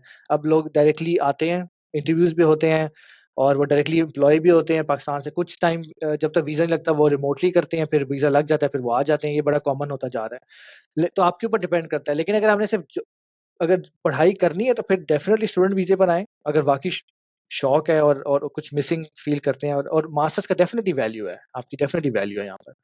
पीएचडी की तो बहुत वैल्यू है। पीएचडी तो बहुत एक स्टेटस है, स्पेशली आप इवन आपको डॉक्टर लगाना पड़ता है, सब चीज़ें। तो लेकिन अगर वो जॉब करना है, पैसे कमाएँ, जो आमतौर पे हम सबका होता है, तो आप जॉब के लिए अप्लाई करें डायरेक्टली। अगर तो आपको बेस्ट केस सिनेरियो ये है कि आपने इंटरव्यूज़ के लिए अप्लाई किया, आपको एक्चुअली इंटरव्यूज़ हो गया, आप आपको ऑफ़र हो गई, आप वीज़ा अप्लाई करें, आ जाएँ। जो जॉब सीकर वीज़ा है, आमतौर पे इसके 2 टाइप्स हैं। एक जॉब सीकर वीज़ा हम यहाँ वाले लोगों को बोलते हैं कि जिसने मास्टर्स किया है और उसको जॉब नहीं, या पढ़ाई की है, उसको जॉब नहीं मिली, तो उसको जॉब सीकर पर स्विच करते हैं। वो तकरीबन साल का होता है, मेरे ख्याल से साल, डेढ़ साल का। लेकिन एक जॉब सीकर वो भी इन्होंने इनिशिएट किया था कुछ साल पहले, जिसमें आप खुद आ सकते हैं, ब्लॉक अमाउंट रख के कुछ पैसे, और आके आप 6 महीने रह के जॉब ढूँढें। लेकिन जो मैं लोगों को बताना चाहता हूँ कि जो नया जो प्रोग्राम लॉन्च हुआ है, चांस कार्ड है, जर्मन में इसको चांस अपॉर्च्युनिटी कार्ड बोलते हैं इंग्लिश में। अपॉर्च्युनिटी कार्ड ये मई में अप्लाई होना शुरू हो जाएगा इस साल। तो ये बहुत अच्छी अपॉर्च्युनिटी लोगों के लिए। उसका फ़ायदा ये है कि उसमें आपको ब्लॉक अमाउंट भी नहीं दिखानी। आपने सिर्फ़ दिखाना है कि यार आपके पास कुछ ना कुछ सस्टेनेंस है, कोई इन्वेस्टमेंट है, या ब्लॉक अपने पैसे दिखा दो बैंक अकाउंट में, और प्लस आपको जो है ना साल का वीज़ा लग रहा है, और उसके लिए आपको जर्मन नहीं चाहिए। आपको इंग्लिश पे भी काम चलेगा। जो जॉब सीकर था उसमें कहीं न कहीं वो कॉम्प्लिकेशंस थी जर्मन की भी। तो ये उन्होंने नया लॉन्च किया है, क्योंकि बहुत ज़्यादा फ़ोकस है, और ख़ास तौर पे ये अपॉर्च्युनिटी का सिर्फ़ नॉन यूरोपियंस के लिए, बाय द वे। ये सिर्फ़ हमारे ही देशियों के लिए समझ लें, क्योंकि उनको पता है इंडियन, पाकिस्तान, बांग्लादेश, चाइना, इस तरह के, या साउथ अमेरिका, यहाँ से लोगों ने आना है। तो ये इन्हीं लोगों के लिए स्पेशली बनाया है ही इसको नॉन चांस यूरोपियंस वीज़ा के लिए। कहते हैं? इसका नाम इसको ही chance visa? Opportunity card English हाँ, में है, चांसन कार्ते डॉइच जर्मन में है। मतलब हाँ। एक चांस, जर्मन की चांस नेमिंग जो है ना बड़ी फ़नी है हमेशा एकदम। अच्छा, अच्छा, तो ठीक है। लेकिन ये 1 साल का वीज़ा है। आप आते साथ काम कर सकते हैं पार्ट टाइम 20 घंटे, लीगली अलाउ हुँ। है। आपको हुँ, जॉब हुँ। मिल गई, आप फ़ौरन स्विच करवाएँ, जाना शुरू कर दें, ठीक है? और आपको जर्मन नहीं चाहिए, आपको सिर्फ़ पैसे शो करने हैं। और इवन आप अपनी, और इसका ना उन्होंने कनाडा से ही थोड़ा-सा लिया, उन्होंने पॉइंट सिस्टम बनाया है। तो आप, मैंने कल बल्कि एक्चुअली मैं खुद भी पहली दफ़ा मैंने फ़िल किया, तो 7-8 क्वेश्चन्स हैं, गूगल फ़ॉर्म की तरह का है, फ़िल करें, आपको बता देता है आप एलिजिबल हैं या नहीं है। तो राइट, मेरे ख्याल से, राइट। और मिनिमम या तो अंडर ग्रेड किया हो, या तो 2 साल का एक्सपीरियंस हो। ये प्रूफ करना हुँ, है। कोई भी सर्टिफ़िकेट लगा दें एम्प्लॉयर का, या अंडर अपनी डिग्री लगा दें, दिस इज़ गुड इनफ। हुँ। अच्छा अगर हम लेट्स से कोई जॉब पे आता है, जॉब स्टार्ट भी कर देता है, उसके बाद फैमिली होती है उसकी लेट्स से 2 बच्चे होते हैं, तो नॉर्मली अगर हम सिर्फ़ वो बंदा पाकिस्तान पैसे नहीं भेजने हैं क्योंकि बहुत कम होता है ऐसा कि सिनेरियो बना है, वो फिर एंडलेस एंडलेस लिस्ट बन जाती है आपकी कि कितने पैसे भेजने हैं पाकिस्तान या कितना खर्चा ट्रू, है आपका। True, true, true. लेकिन अगर हम सिर्फ़ वो बात करें कि वहाँ के अपने खर्चे कितने हैं, जर्मनी के इटसेल्फ, तो वो फैमिली के लिए किस तरह के खर्चे होते ज हैं? जर्मनी को, किसी भी मुल्क को इस तरह वो क्लासिफ़ाई करना मुश्किल है, क्योंकि डिफरेंट स्टेट्स हैं, डिफरेंट हुँ, शहर महँगे शहर हैं। म्यूनिख सबसे महँगा शहर है। Munich one of the expensive in in Europe, in the world, top 10 में हुँ, कहीं आता है। बिल्कुल। लेकिन ऑन एवरेज मैं अगर एस्टिमेट लगाना चाहूँ, तो एक फैमिली के लिए, अगर 2 बच्चे हैं, लेट्स हाँ, 2 अज़्यूम बच्चे हैं लेट्स से, 2 बच्चे येस। हैं, तो कम से कम भी उसको 60 स्क्वायर, या उस दिन भी हम डिस्कस कर रहे थे, वो यहाँ पे लेट्स से गुजरात में 80 स्क्वायर फीट या हाँ, 80 स्क्वायर मीटर्स या 80 800 स्क्वायर स्क्वायर मीटर, फीट। हाँ, कह हुँ, लें। तो वो हुँ, आज के दौर में, अगर अगर फ्रेश कॉन्ट्रैक्ट करना है उसको, तो एक नॉर्मल से शहर में कम से कम भी उसको 1300 यूरो का मिलेगा, मिनिमम, 1300 यूरोज़ का। हुँ, ठीक है? प्लस ऑफ कोर्स उसकी यूटिलिटीज़ होंगी। यूटिलिटीज़ हैं, ग्रोसरी है।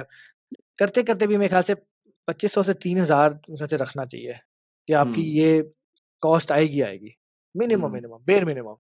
हुँ, तो अगर सैलरी आपकी लेट्स से 60,000 है, तो, और आपकी फैमिली है, तो 37% टैक्स के बाद आपको मेबी 3400 शायद मिलें, कुछ इतने। हुँ, तो वो सारे चले जाएँगे। हाँ, लेकिन फिर भी मैं बताऊँ, लोग, इवन मैं अपने टाइम को भी याद करूँ, तो कुछ ना कुछ आप सेव कर लेते हो। ओ ऑब्वियसली वो डिपेंड आप पे भी बहुत करता है ना, कि आप कहाँ रह रहे हो, कितना खर्चा कर रहे हो, कितनी ट्रैवलिंग कर रहे हो, कितनी आप बाहर से खा रहे हो।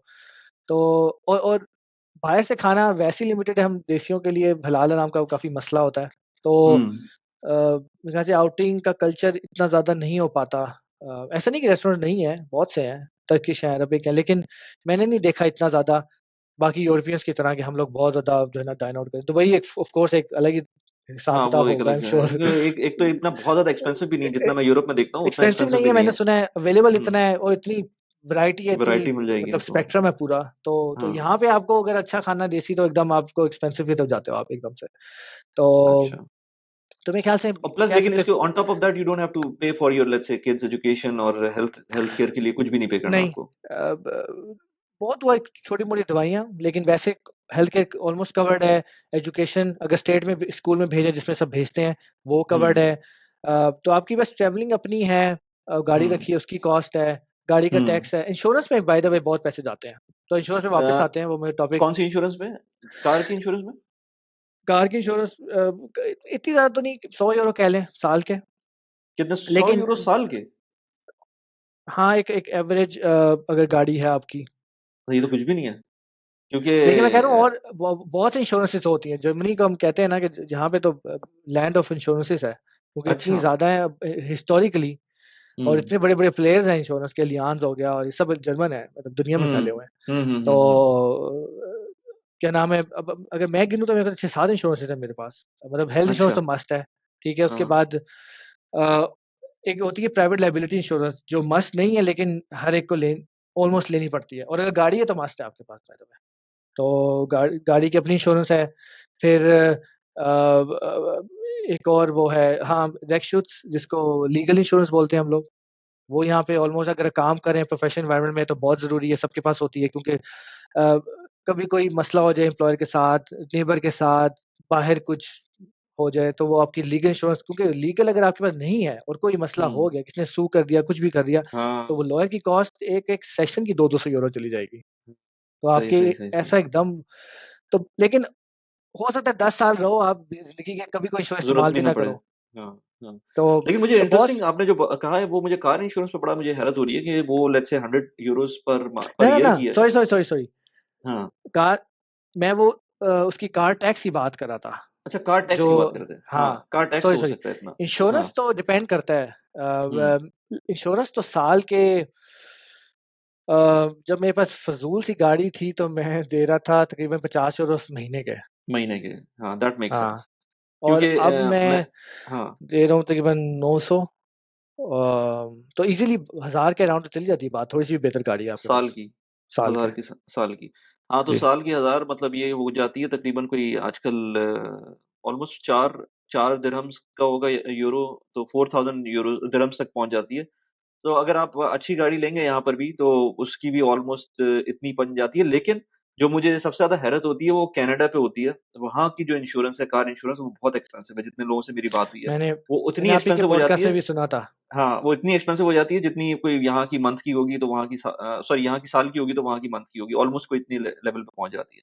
तो अच्छा अब मुझे इस पे बताएँ ज़रा कि अगर कोई बंदा आता है वहाँ पर जॉब करता है, फैमिली नहीं होती है लेकिन फैमिली आपने मुझे बताया था कि फैमिली रियूनियन के लिए काफ़ी स्ट्रगल करना पड़ता है। वीज़ा ये निकलवाने के लिए और पिछले उसके बाद इस पिछले 5 सालों में, 6 सालों में बहुत ज़्यादा सिचुएशन ख़राब हो गई है, और इसका ज़्यादा मैं कहूँगा ब्लेम जो है ना वो हमारी जो एम्बेसी का सिस्टम है ना इस्लामाबाद में, हुँ, हुँ। वो है रिस्पॉन्सिबल, क्योंकि वहाँ पे छोटा-सा सिस्टम है, और मसला ये है कि वहाँ जैसे फॉर कंपेयर मेरा करें तो मैं अगर 2015 में, हाँ, 15 में बेगम आई थी, तो उस टाइम 3 महीने में लग गया था visa total, like total process अच्छा। इस्लामाबाद में। हुँ। लेकिन उसके बाद से मेरे ख़्याल से कुछ ऐसा खराब हुआ सिस्टम कि अपॉइंटमेंट लोगों को नहीं मिलती। मसला ये है कि अपॉइंटमेंट्स नहीं मिलती लोगों को। ये अपॉइंटमेंट्स ही कोविड के डेढ़-डेढ़ बाद हुआ है साल, या कोविड से पहले ही ये हो मेरे गया ख़्याल से था? कोविड के बाद तो बहुत ज़्यादा ख़राब हो गया है। कोविड के बाद ज़्यादा हुआ है, अ, हाँ। और तो और क्योंकि इस्लामाबाद में सबकी, लाहौर की ट्रैफ़िक है, पंजाब की पूरी ट्रैफ़िक है, केपीके की पूरी ट्रैफ़िक है, हुँ, इवन अफ़गानिस्तान वालों की पूरी ट्रैफ़िक है। और हुँ। कराची एक अलग ही सेटअप है। कराची में आपको इंटरव्यू अपॉइंटमेंट भी नहीं चाहिए, आप जाके भी ले सकते हैं। कराची में बड़ा अच्छा। ईज़ी सिस्टम है। 3 से 6 महीने मैंने सुने, 3 से 4 महीने मैक्सिमम अभी भी, अभी भी। अच्छा, अच्छा। तो अच्छा, अच्छा। लेकिन इस्लामाबाद में सारा मसला है। इस्लामाबाद वालों को हुँ। 1.5 से 2-2 साल लग रहे हैं। लाहौर में काउंसलेट नहीं है? नहीं, अच्छा, अच्छा, अच्छा। सबको ओके, इस्लामाबाद ओके, आना ओके। पड़ता है। राइट। और तो मतलब सोचिए जिस बंदे ने शादी करनी है उसको, और बेगम उसकी 1.5-2 साल बाद आए। मेरा करीबी हुँ, दोस्त है म्यूनिख का, उसकी 2 साल बाद बेगम आई है। हुँ, इमेजिन करें। ये बहुत बड़ा, अब इसकी वजह से ना एक बहुत बड़ा चेंज आने लगा है कम्युनिटी में। लोग एक्चुअली यहाँ पे मैं देखता हूँ ग्रुप्स में, फेसबुक ग्रुप्स में, लोग एक्चुअली यहाँ से ढूंढ रहे हैं लड़कियां। अच्छा, मतलब सिर्फ़ लोग भी ऑफ इसलिए कि वो कोर्स डिले हो इवॉल्व, जाता है। लोग इवॉल्व कर गए हैं, उन्होंने भी अडॉप्ट करने के लिए ये किया कि वो कह रहे हैं जर्मनी में कोई अगर बंदियां आई हुई हैं, पढ़ाई कर रही हैं, स्टूडेंट हैं, या वो यहाँ पे ढूंढ रहे हैं, क्योंकि उनको पता है यार 1.5-2 साल बहुत बड़ा मसला है। और लड़की की फैमिलीज के लिए भी इश्यूज हो जाते हैं, मैं समझ सकता हूँ इतना बड़ा डिले, मतलब निकाह के बाद भी, इवन अगर रुखसती में भी। तो ये एक लोगों को पता होना चाहिए कि ये एक चैलेंज होता जा रहा राइट, है। बेस्ट सिनारियो ये है कि जैसे हम अप्लाई कर रहे हैं उसे हम साथ ले आएं, पैसे इतने शो कर दें कि यार मैं अफोर्ड कर सकता हूँ, और ये अलाउ है, स्टूडेंट वीज़ा पे भी अलाउ है, जॉब के साथ भी अलाउ है। तो वो बेस्ट केस सिनारियो और है। उसमें कॉस्ट कितनी आती है फैमिली को बुलाने में? वही ब्लॉक अमाउंट। अच्छा, ब्लॉक अमाउंट उसमें वैसे भी ऐसा होती है? कोई एक्स्ट्रा कॉस्ट नहीं है अच्छा, वीज़ा की एडिशनल, कॉस्ट कुछ कितनी थोड़े। होती है वैसे जर्मनी की? जर्मनी यूरोज़ मुझे यूरोज़ोन के भूल गया विज़िट वीज़ा की है, कॉस्ट होती है थोड़ी-सी सब होती मतलब है, होती है? इतनी ज़्यादा नहीं है। मुझे एक्चुअली नहीं एग्ज़ैक्ट याद, लेकिन इतनी ठीक ज़्यादा है। नहीं है, मतलब कि आप कोई ये इस कॉस्ट की वजह से कोई डिले नहीं करवाएगा, मुझे इतना यकीन है। मतलब वो कहेंगे लेकिन ये उसके पैसे लिए भी ले लो ब्लॉक बेशक। अमाउंट चाहिए आपको हर फैमिली मेंबर के लिए? हाँ, ब्लॉक अमाउंट अच्छा। आपको दिखानी है, क्योंकि वो उनका मेन एक क्राइटेरिया है शो करने के लिए कि भाई ये अफ़ोर्ड कर सकता है। और हुँ, यहाँ पे भी अगर आप हो और आपने अपने यूनियन के अप्लाई, तो 2-3 चीज़ें बेसिक हैं। एक हेल्थ इंश्योरेंस ऑफ कोर्स जो आपके पास होती है, अपार्टमेंट इतना बड़ा हो, मेरे ख़्याल से एक कपल के लिए शायद 30-36 क्वाड्रेट मीटर मिनिमम चाहिए, जो कि एक नॉर्मली 50 तो होते राइट, ही हैं, तो राइट, वो भी राइट, कवर्ड राइट। होता है। तो फिर 3 मंथ की सैलरी स्लिप्स, ठीक तो है। वो सैलरी भी देखते हैं कितनी सैलरी है, ये सब चीज़ें इवैल्यूएट करते हैं, और हाँ, फिर सैलरी बेसिकली कितनी मिनिमम होनी चाहिए अगर फैमिली एक आप स्पॉन्सर कर रहे हैं? जितनी आमतौर पे लोगों की वो होती है ब्लू कार्ड पे, सब कवर कर रहे होते हैं। इसी को ओके, इस मामले में इश्यू नहीं होगा, क्योंकि ब्लू कार्ड सही। होती है और मिनिमम 41 तो है, और मैंने आपको बताया ऑन एवरेज 50-45 तो होती हुँ, है कम से कम भी। ठीक है, वो तो मसला नहीं रहेगा। वो चीज़ सब टिक हो जाती है। ठीक है। और ब्लू कार्ड पे इसलिए भी फ़ायदा है क्योंकि फिर बेगम को जर्मन नहीं चाहिए अप्लाई करने के हुँ, लिए, हुँ, स्पाउस वीज़े के लिए। अगर ब्लू कार्ड राइट, नहीं है तो फिर उसको A1 दिखाना है, जो कि A1 ठीक है, इतना मुश्किल नहीं है, लेकिन स्टिल उसको फिर दिखाना है। तो ठीक है। लोग ब्लू कार्ड के लिए इसलिए मेक श्योर करते हैं कि इतनी सैलरी हो कि ब्लू कार्ड मिल जाए उन्हें। अच्छा और अगर पेरेंट्स को कभी किसी को स्पॉन्सर करना हो तो पॉसिबल है वहाँ पर? हाँ, पेरेंट्स वाला बहुत बहुत बड़ा मसला है जर्मनी का, क्योंकि पेरेंट्स के लिए पहली बात है लॉन्ग टर्म कोई ऑप्शन नहीं है। हुँ, एटलीस्ट ऑन पेपर तो नहीं है। और अगर आप अप्लाई करते हो शॉर्ट टर्म वीज़ा, वो आपको 3 महीने का मिलता है। हुँ, लेकिन उसमें for some reason unfortunately Pakistanis के लिए रिजेक्शन रेट बहुत ज़्यादा है। अच्छा, अ, वो मतलब आप सब कुछ भी दिखा दोगे ना कि जॉब भी है या घर प्रॉपर्टीज़ भी भी है। है, लिंक भी हाँ, है पाकिस्तान, वापस भी जाना है, लेकिन स्टिल आपका रिजेक्ट हो जाएगा, या 2 का अप्लाई करो, 1 का हो जाएगा, 1 रिजेक्ट हो जाएगा। ओह! लेकिन अच्छा, ऐसा नहीं अच्छा, कि आते नहीं है, मैं बहुत से लोगों को जानता हूँ जिनके आते हैं, लेकिन बहुत से लोगों को ये भी जानता हूँ जिनके रिजेक्ट हुए हैं, या रिजेक्ट हुए हैं फिर लॉयर से अपील की है, फिर अप्रूव हुआ है। राइट, तो राइट। तो उसके अंदर अगर पेरेंट्स आते हैं, पहली बात तो आप कह रहे हैं कि कोई पाथ नहीं है उनका परमानेंट रहने का एज़ सच और अगर आने नया लॉ आने वाला है, जो सुनने हुँ, में आ रहा है कि जो पेरेंट्स मेरे ख़्याल से इस साल कहीं अगर अप्रूव हुआ तो वो होगा कि मेरे ख़्याल से मार्च के बाद से जो लोग अप्लाई करेंगे वो या हुँ, आएँगे जर्मनी में as a hmm, new resident permit, उनको शायद अलाउ होगा कि वो लॉन्ग टर्म रख सकते हैं। हुँ, मेबी आई एक्सपेक्ट कि अगर वो उनके लिए हो सकता है तो पुराने वालों के लिए भी होना चाहिए। तो राइट, राइट। जो पहले से रह रहे हैं। लेकिन हुँ, ये बड़ा स्लो ब्यूरोक्रेसी का प्रोसेस, लेकिन उस तरह कनाडा की तरह नहीं है, दुबई की तरह नहीं है, यूएस की तरह नहीं है कि आप इज़िली अपने जो है ना पेरेंट्स को बुला सकते हैं। अब हुँ, राइट। उस पे विज़िट वीज़ा पे आप किसी को भी बुला सकते हैं। हुँ। दोस्तों को बुला सकते हैं, फैमिली मेंबर्स को बुला सकते हैं। लेकिन वही 3 महीने, 3-3 महीने करके आओ तो फिर अच्छा वो चीज़ रह गई थी जब मैं जॉब की बात कर रहा था, तो मैं सोच रहा था इस पे पूछने को कि पेंशन्स का क्या सिनेरियो है? अगर आप जॉब करते हैं तो ये आपकी जॉब पे डिपेंड करता है कि जिस टाइम पर आप टैक्सेस पे कर रहे होते हैं, उस पे डिपेंड करता है कि कितनी पेंशन मिलनी है या कंपनी पे डिपेंड करता है या किस किस नहीं, पेंशन उस पर फिक्स है। जो अच्छा परसेंटेज फिक्स है। कट हो रही है स्टेट पेंशन के लिए वो फिक्स है। मेरे ख़्याल से जैसे मैंने बताया था 8 या 9% है हुँ, सैलरी की, जो आप दे रहे लेकिन हो। वो परसेंटेज में उस आती है ना? वही मैं कह रहा हूँ, वो परसेंटेज में आ रही है, तो वो हाँ, पेंशन तो भी परसेंटेज में ही वो थोड़ा-सा कॉम्प्लिकेटेड सा सिस्टम है, उन्होंने पॉइंट्स कुछ बनाए हुए हैं। मेरे ख़्याल हुँ, से 1 साल का कोई 1 पॉइंट है, इस तरह करके, तो वो आपके टोटल पॉइंट्स एक्यूमुलेट होते हैं। जितने ज़्यादा ठीक है। पॉइंट्स हो गए इसका उतना ज़्यादा आपने उतने साल काम किया जर्मनी में, ठीक है। और उतने ही पैसे मिलेंगे। लेकिन उसमें जो ट्रिकी बात ये है कि ऑलमोस्ट स्टेट खुद कहती है कि भाई मतलब एक तरह से साढ़े तीन रहना, जब जब पंजाबी में बोलते हैं ना कि स्टेट खुद कहती है कि भाई हम पे नहीं रहना, हमें नहीं पता, हुँ, क्योंकि टैक्सेशन सिस्टम जो है ना, ये पेंशन सिस्टम सॉरी, वो एक जनरेशनल कॉन्ट्रैक्ट है। मतलब मैं जो हुँ, अब पे कर रहा हूँ वो किसी ना किसी को 30 बर्लिन में इयर्स बैठा बाद। कोई होगा जिसको मेरे पैसे जा रहे हैं, समझ रहे हाँ, अच्छा, मतलब ये पैसे कहीं वो जैसे नॉर्वे का वो है वेल्थ हैं? फंड है, वो तो बड़ा नॉर्वे का तो प्रॉपर्ली उस हाँ बोलो तो बहुत ही ट्रिलियंस ट्रिलियंस है, और हाँ, नॉर्वे तो तो इसमें इन्वेस्ट भी करता है, नॉर्वे तो बड़ा कुछ हाँ, करता है। हाँ, तो इस तरह से जर्मनी का कोई वेल्थ फंड इस तरह का नहीं है कि वो करता होगा डेफ़िनिटली, फंड तो लेकिन है, करते भी आप कह रहे हैं। हैं कि आप कह रहे हैं कि आपको ये पता है कि आपके टैक्स के पैसे इस वक़्त किसी जा रहे यस हैं किसी पेंशनर यस को। अच्छा, अच्छा, यस अच्छा। सही, कुछ सही, अमाउंट सही। हो सकता है वो इन्वेस्ट कर रहे हो।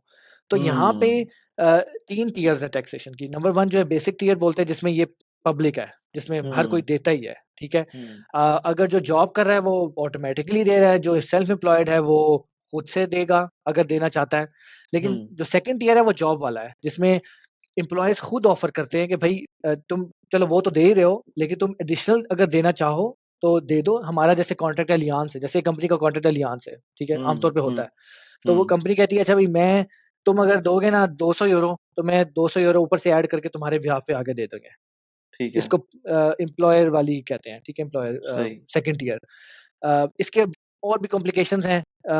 बहुत से लोग लेते हैं, जर्मन से बहुत सारे लोग लेते हैं, क्योंकि और यहाँ पे रूल है कि देना मस्ट है। हुँ, और आपका कैरी फॉरवर्ड, अगर जॉब चेंज भी करते हो तो आपकी वो कहीं न कहीं वो अगले एम्प्लॉयर के सही। पास, अगर वो अलियान नहीं है तो कोई और है, वो ट्रांसफर हो जाता है, वो आपका चलता रहता है कंटीन्यूअसली। ठीक है, और ठीक फिर है। थर्ड टियर है जिसमें प्राइवेट इंश्योरेंस है, प्राइवेट पेंशन। मैं लोगों को मैं खुद भी एक्चुअली मैंने नहीं ली हुई कंपनी की, लेकिन मैं अब शुरू कर रहा हूँ प्राइवेट पेंशन इंश्योरेंस एक्चुअली इस महीने से। हुँ, हुँ, मैं क्योंकि मुझे एहसास हुआ है कि यार मैंने ऑलरेडी स्टेट में तो दे रहा हूँ, लेकिन it is this will be never be enough. Hmm, तो मैं प्राइवेट इंश्योरेंस शुरू कर रहा हूँ। उसका सबसे बड़ा फ़ायदा हम एक्सपर्ट्स के लिए ये है कि आप अगर लोकेशन चेंज भी करते हैं ना, कल-कल कहीं और भी जाते हैं, तो आप वो कंटिन्यू कर सकते हैं। हुँ, मतलब अगर एक बंदा दुबई चला गया, कनाडा चला गया उसके बाद, या वापस पाकिस्तान चला गया, वो महीने के 150-200 यूरो जितने भी उसने फिक्स किए हैं, वो दे सकता है। और सबसे बड़ी बात है, उसको वो पैसे आप निकलवा भी सकते हो, इवन इंश्योरेंस से, अपनी पेंशन मैच्योर होने से पहले, रिटायरमेंट एज से पहले। अगर आप कहते हो मुझे ज़रूरत पड़ गई है, कुछ खरीदना है, मैं 10,000 यूरो दे दो, 20,000, वो आप निकाल सकते हो। बाकी इंश्योरेंस में राइट, आप नहीं निकाल सकते, वो आपको सिर्फ़ रिटायरमेंट के बाद ही मिलेंगे। ये ठीक है। बहुत बड़ा की अच्छा, डिफरेंस है। समझ गया मैं। अच्छा जो जो आई डोंट नो कि आपको शायद आइडिया हो कि अगर पेंशन के पैसे आपके जा रहे हैं, तो अगर फ़र्ज़ करें किसी ने कोई पेंशन में कंट्रीब्यूशन कोई ख़ास नहीं किया हुआ, तो बेयर हो मिनिमम सकता उसको है। फिर भी मिल जाएगा? 60 प्लस के ऊपर उसको बेयर मिनिमम मिलेगा? उम, क्योंकि मैं ऐसे कुछ लोगों को जानता हूँ जर्मनी में, कि कुछ लोगों को पैसे मिल रहे होते हैं। ठीक है, थोड़ा कम काम किया उन्होंने, लेकिन मिल रहे होते हैं उनको फिर भी। तो उनको वो जो किस जितना भी बेसिस पे काम किया डिपेंड उसके हिसाब से उन्हें मिल रहे होंगे। फॉर एग्ज़ाम्पल मैं आपको एग्ज़ाम्पल दूँ कि मैंने तो अगर वेलफेयर 10 के नाम साल पे कुछ नहीं मिलेगा लेट्स से नहीं है ओल्ड वेलफेयर एज के, में? वेलफेयर हाँ, के और भी बहुत से अपॉर्चुनिटीज़ हैं। एक बुर्गर गेल्ड बोलते हैं, या कह लें सिटीज़न मनी करके कुछ, वो आपको मिल सकता है मेरे ख़्याल से 500 यूरो कुछ महीने के, अगर आप बिलो पॉवर्टी या आप स्ट्रगल कर रहे हो बेसिकली। लेकिन ठीक उसके है। लिए ज़रूरी है कि आप काम करने वाली आपकी वो हो सिचुएशन। लेकिन बहुत सी जर्मनी में एक डॉक्यूमेंट्री भी मैंने देखी थी डीडब्ल्यू पर, कि बहुत सी एक जनरेशन है जो कि बहुत स्ट्रगल कर रही है, जो उनको जैसे लेट्स से 600 यूरो मिल रहे हैं हुँ, या 500 यूरो मिल रहे हैं इस दौर में। हुँ। इवन अगर आपका अपार्टमेंट कहीं से सब्सिडाइज़ भी है, स्टिल लिविंग के लिए बड़ा मुश्किल है ये। 600 यूरो बहुत कम है, हाँ, बिल्कुल। तो ये हुँ, सब लोगों को पता है, यहाँ के लोगों को यार। तो एक्चुअली होता क्या है कि बहुत सी इमिग्रेंट कम्युनिटी जो यहाँ पर है, टर्किश मेजॉरिटी में, जैसे मैंने उनका फर्स्ट हैंड एक्सपीरियंस है, लोगों को मैं सुना हूँ कि वो रिटायर होते हैं, वापस टर्की चले जाते हैं। क्योंकि टर्की में वो उस पैसों पर रह सकते हैं, यहाँ पे हाँ, रहकर नहीं रह सकते वो, हाँ, सही, सही, सही। ठीक है? तो तो आपकी वहाँ पे वो पेंशन बाय द वे हाँ, आपकी पेंशन बाय द वे आपको जो भी मिले पेंशन वो आपकी लाइफ लॉन्ग होती है? या वो कोई अगर प्राइवेट इंश्योरेंस ली हुई है तो वो कुछ साल तक चलेगी या नहीं, वो व अम, मेरे ख़्याल से 80 तक, उसमें भी कुछ रूल्स हैं। फॉर एग्ज़ाम्पल जो प्राइवेट है वो बेगम को मिल जाती है, हुँ, हुँ। मतलब अगर आप जैसे अगर फ़ौतगी होती है। हुँ, हुँ। और जो कंपनी वाली है, जो स्टेट वाली है, वो देखते हैं, भूल रहा है एग्ज़ैक्टली कि वो कैरी फॉरवर्ड होती है या नहीं होती। हाँ, नहीं, नहीं, मेरे ख़्याल से स्टेट वाली का कोई है इश्यू कि अगर आपकी मेन जो प्राइमरी बंदा है उसकी डेथ हो जाए, तो मेरा ख़्याल है कि नहीं मिलती। क्योंकि ये थोड़ा-सा लेकिन अगर आपकी बहुत अपनी सारे फैक्टर्स हैं। जो भी आपकी लेंथ ऑफ लाइफ है, उस तक तो आपको मिलेगी ना? मतलब ये तो नहीं है हाँ, कि वो उसका कोई टाइम बाउंडेड है वो। नहीं, ठीक है, उसमें आपको मिलेगी, ठीक है, सही। क्योंकि यही तो अच्छा वो अब हुँ, इंश्योर तो ये तो करते हैं बड़ा कि इंटरेस्टिंग है मतलब आपको कंट्रीब्यूशन करनी है। मतलब ये ब जो सोचते हैं ना लोग कि यार रिटायरमेंट के बाद वहाँ पर तो लाइफ बिल्कुल ही अच्छी है, ठीक है, मेडिकल तो आपको शायद मिल जाए। लेकिन अगर आपने पूरी लाइफ कोई टैक्सेस ज़्यादा नहीं दिए, तो फिर वो उसी हिसाब से पैसे मिल रहे होंगे मसला है आपको। कि आपकी अगर आपने अगर लो इनकम जॉब्स की हैं सारी ज़िंदगी, तो आपने हाँ, इतना कंट्रीब्यूट ही नहीं किया ना। हाँ, हाँ, इसमें हाँ, हाँ। स्टेट कहेगा यार मेरा मसला नहीं है, आपने फॉर सम रीज़न नहीं कर सके। लेकिन ऑफ हुँ, कोर्स स्टेट कहीं न कहीं कोशिश कर लेगा, आप कहीं न कहीं फंड्स अप्लाई कर लोगे, कुछ ना कुछ, लेकिन आप स्ट्रगल करोगे। मैं आपको हुँ, एग्ज़ाम्पल दूँ, अभी मैं जो रिसेंट जो लेटर आया मुझे टैक्सेशन का पिछले साल का, तो मैं देख रहा था कि वो उनके मुताबिक अगर मैंने जितना भी अभी तक काम किया है ना 2015 से let's say full time hmm, job शुरू की है, कितने हो हुँ, गए 8 हुँ, साल? तो हुँ। मुझे अगर मैं अभी रिटायर हूँ तो मुझे €500 मिलेंगे, जस्ट फॉर सॉरी रेफरेंस। हाँ, सही, सही, सही, सही। लेकिन अगर मैं इसी और आपने सैलरी टैक्स पर कितना दिया होगा इस टाइम लिखी ड्यूरेशन हुई में अमाउंट लिखी हुई है 35 कुछ, अमाउंट लिखी हुई है 30-35% के कुछ। करीब आपने महीने हर साल का टैक्स दिया होगा ऑलमोस्ट। हाँ, आप खुद सोच लें, मतलब 9% मैं अगर महीने का दे रहा हूँ तो हाँ, तो और उसमें ये भी लिखा हुआ होता है, 2 अमाउंट्स लिखी होती है, एक तो है कि अभी और दूसरी लिखी होती है अगर इसी ट्रैजेक्टरी पे चलते रहे आप तो ग्रेजुएट हुँ। आपको मैच्योरिटी पर 67 जैसे है यहाँ पर, उस पर आपको मेरे ख़्याल से लिखा हुआ है कि मुझे 2800 मिलेंगे। अच्छा ये आप जो बता रहे हैं पैसे ये आपको अगेन अगर लेट्स से इस केस में अगर आज आप रिटायर हो जाते हैं, तो आपको हुँ। 500 यूरो जो मिलेंगे ये over the period of your life मिलेंगे जब तक आप हैं इंशाल्लाह जब तक आपको ये मिलते रहेंगे। तो इसमें ये कोई टाइम बाउंड नहीं है कि आप 10 साल बाद नहीं मिलेंगे ये क्योंकि पाकिस्तान में नॉर्मली जो पेंशन प्लान्स असल में होते हैं रिटायरमेंट पे ना 2 ऑप्शंस मिलती हैं आपको, या हुँ, तो आप लम सम निकाल लो सारे पैसे, ठीक है, या तो आप सही कहो है। कि इसको बोलते हैं एन्युइटी मेरे ख़्याल से, कि आप मंथली आप हाँ, लेते रहो, हाँ, हाँ, ठीक हाँ, है? सही, सही। अ, जो प्राइवेट है उसमें भी आप ये कर सकते हैं, लेकिन प्राइवेट में आप स्प्लिट भी कर सकते हैं। प्राइवेट में आप कह सकते हैं अच्छा मुझे आधे अभी दे दो, हुँ, और अगर और लमसम आप इवन 62 पर भी ले सकते हैं, आप अर्ली रिटायरमेंट भी ले सकते हैं। आप कहें हुँ, 62 पे ही मुझे दे दो पैसे सारे, हुँ, मैं कुछ कर रहा हूँ, मैं आइलैंड पता नहीं, मैं समर हाउस खरीद रहा हूँ क्रोएशिया में, हुँ, इटली में, हुँ, ठीक है? सही, तो सही, आप कर सही। सकते हैं ये।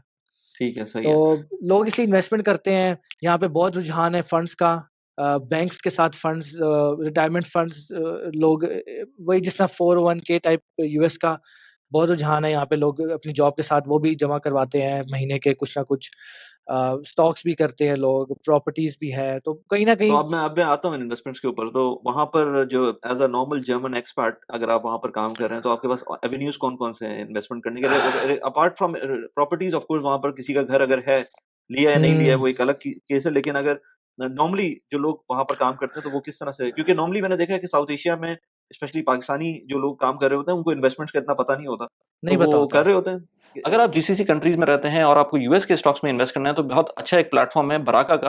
बराका के थ्रू मैंने भी काफ़ी इन्वेस्टमेंट की हुई है और अगर आप चाहते हैं कि ईटीएफ में इन्वेस्ट करें या डायरेक्ट स्टॉक्स के अंदर इन्वेस्ट करें या लेट्स से एप्पल के स्टॉक्स में इन्वेस्ट करें, अमेज़न के स्टॉक में इन्वेस्ट करें या गूगल के या किसी भी इस तरह की कंपनी के जो कि यूएस बेस है उसके अंदर इन्वेस्ट करना चाहते हैं, तो आपको बहुत आराम से इस प्लेटफ़ॉर्म के थ्रू आप इन्वेस्ट कर सकते हैं और ना सिर्फ इन्वेस्ट कर सकते हैं जिसके अंदर कैपिटल एप्रिसिएशन भी आपको होगी, प्लस ये कि इसमें डिविडेंड्स भी मिलते हैं जो कि मैं मल्टीपल अपनी वीडियोज़ बनाता रहता हूँ जिसके अंदर मैं ज़िक्र करता हूँ कि किस तरह से मुझको डिविडेंड्स मिलते हैं और मैं उन डिविडेंड्स को रीइन्वेस्ट कर देता हूँ। तो लिंक मैंने डिस्क्रिप्शन में डाला हुआ है, अगर आपको बराका के ऊपर अपना अकाउंट खोलना हो तो मेरे रेफरल लिंक को यूज़ करते हुए अप टू $25 का रेफरल बोनस मिल सकता है। आई होप कि आपकी इन्वेस्टमेंट जर्नी स्मूथ रहे। Now let's get back to the video. क्या कर रहे होते हैं वहाँ पर? अब तो बहुत कर रहे हैं, या एटलीस्ट अब अवेयरनेस ज़्यादा होगी। मैं खुद रिग्रेट करता हूँ कि मैंने पहले दिन से क्यों नहीं शुरू किया। मतलब हुँ, मैंने आपको पहले भी ज़िक्र किया था, 2021 में शुरू किया मैंने, कोविड के टाइम में पहले जो ब्रोकर का अकाउंट बनाया। आई हुँ, आई विश मुझे पहले किसी ने बताया होता, आई विश मुझे पता होता पहले, लेकिन बस नहीं पता चल सका। ख़ैर, हुँ, लेकिन there is never a right time. तो आप शुरू कर सकते हैं कभी भी। तो लेकिन आम तौर पे लोग जो ट्रेडिशनल हैं, वो जैसे मैंने बताया कि आपको वो फंड्स में डालते हैं। म्यूचुअल फंड्स जैसा कॉन्सेप्ट है यहाँ पर, ठीक है? यहाँ पे अलियांज है और बहुत बड़े-बड़े फंड मैनेजर्स हैं। उनको हुँ, आप बेसिकली रिटायरमेंट के लिहाज से, बच्चों के एजुकेशन के लिहाज से, यहाँ पे बहुत रुझान है कि जो आपके महीने के बच्चों के पैसे आते हैं ना, किंडरगार्टन बोलते हैं उसको, हुँ, जो हुँ। किड्स अलाउंस बोल रहे हैं, वो लोग पैसे खर्च नहीं करते, वो डाल देते हैं उस तरह के फंड्स में। वो बच्चों के नाम पर होता है कि यार वो ग्रो करे, बच्चे बड़े हों, कभी बच्चों की पढ़ाई-शढ़ाई के लिए चाहिए हो तो वो अच्छा ये खर्च कर ये लें। पॉइंट मैं मिस कर गया था कि बच्चों के जो पैसे मिलते हैं वो इर्रिस्पेक्टिव कि आपकी क्या इनकम लेवल है उस पे मिलते हैं या जैसे कनाडा के अंदर वो नहीं, इनकम लेवल फिक्स पे है। डिपेंड करता है? फिक्स्ड नहीं, है? उस पर अच्छा, डिपेंड नहीं करता। 220 या 30 यूरो है पर किड। 18 इन साल ऑल तक मिलता है। केसेस, इन ऑल 18 साल केसेस। तक मिलता है, हाँ। अच्छा, अच्छा, ठीक है। जितने मेरे ख्याल से वो जितने ज्यादा बच्चे हैं उसमें कुछ प्रोपोर्शन ऐड होती जाती है, तो बढ़ते जाते अच्छा, हैं लाइक पैसे, मतलब तीसरे के पैसे ज्यादा होंगे पहले से, कुछ इस तरह भी कुछ है ये तो सिस्टम। बड़ा रिग्रेसिव है पाकिस्तानियों के हाँ, और लिए या यहाँ पे तो हम मजाक बंगालियों के उड़ाते हैं, लिए। और कुछ मेरे ख्याल से कोई, मैंने कहीं पढ़ा था कि स्पेशल लॉ है कि अगर आपके 5 बच्चे हैं तो आपको कुछ एडिशनल मिलता है फिर। तो क्योंकि ऑफ कोर्स जर्मनी तो चाहता है ना कि आप बच्चे करो, क्योंकि जर्मनी का बर्थ खुद जो जर्मन पॉपुलेशन है वो ज़्यादा ग्रोथ पॉपुलेशन नहीं कर रही। रिग्रेसिंग हाँ। है, बर्थ रेट हुँ, लो है, उतना लो नहीं था जापान या साउथ कोरिया का होगा, लेकिन लो है स्टिल, 1 पॉइंट समथिंग होगा। तो इसलिए वो चाहते हैं कि लोग रुकें, ये यही, क्योंकि यही वर्कफोर्स है, कई बड़े होके यही इंडस्ट्री में आएंगे और वापस कंट्रीब्यूट करेंगे, क्योंकि जैसे वही बात है, जनरेशन कॉन्ट्रैक्ट है। अगर आप अपने अभी के बच्चों जनरेशन पर खर्च नहीं करोगे तो जनरेशन वो बुढ़ी फिर नहीं होगी, फिर वो पैसे कहाँ से देंगे। तो इन्हें नहीं तो बड़े होके फिर वो कमाना है और वापस कंट्रीब्यूट करना है, राइट। अगर सारे जवान लोग चले जाएं तो पेंशन कहाँ से आएगी। बिल्कुल, बिल्कुल, सही बात है, सही बात है। तो अच्छा, इन्वेस्टमेंट्स की बात कर रहे थे हम कि तो इन्वेस्टमेंट्स में ऑप्शंस हैं, फंड्स के, हाँ, म्यूचुअल फंड्स फंड्स के। हैं, स्टॉक्स हैं। स्टॉक्स का लोगों को पता होता है, एटलीस्ट जो टेक में हैं, आईसीटी प्रोफेशनल्स हैं, उनको पता होता है, लेकिन करते नहीं है लोग। मैं तो इवन मैं हुँ, अगर देशियों की भी बात करूँ, पाकिस्तानी एक्सपर्ट कम्युनिटी में, तो मे बी मैं जिनको जानता हूँ मे बी 5% हो जो करते हैं एक्टिवली। हुँ, हुँ, बहुत सौ को पता है बस, लेकिन नहीं इसकी कितनी वो करते फिक्र। जो कि सही है। मैंने खुद यहाँ पे हमारी एक प्लेटफॉर्म है, वहाँ से हमने स्टार्टअप्स और इन्वेस्टमेंट के ऊपर काफ़ी सेशंस करवाए हैं हमने। हुँ, तो स्पेशली स्टॉक्स के ऊपर करवाए हैं, मैंने खुद होस्ट किए हैं। तो अवेयरनेस क्रिएट करने के लिए कि लोगों को पता हो, ईटीएफ्स का पता हो, स्टॉक्स का पता हो। क्रिप्टो में कुछ लोगों ने किया हुआ है। हुँ, क्रिप्टो भी यहाँ पे अभी तक अलाउ है। कर हुँ, सकते हैं आप, हुँ, बाइनेंस वगैरह। हुँ, हुँ, और ब्रोकर्स की में मुख्तलिफ तरह के हैं, जर्मन ब्रोकर्स हैं, नॉन जर्मन ब्रोकर्स भी हैं। आप जो बैंक्स खुद भी अलाउ ऑफर करते हैं, तो तो डिफरेंट तरह के ऑप्शन हैं। जो जो German stocks, I think Frankfurt stock exchange है जर्मनी का। जी, डाक हाँ, डाक बोलते हैं उसको, हाँ, तो डेक्स। वो उसमें वो उसका कैसा, मैं तो उसको फॉलो कभी भी नहीं किया, तो वो कैसा रहा है वो? ऑनेस्टली मैं भी नहीं करता, यूएस को ज़्यादा आप फॉलो यानी कि करता हूँ आप मैं। लोग यूएस के ही स्टॉक्स में देख हाँ, रहे होते हैं आप? यूएस को ही हाँ, देखता हूँ।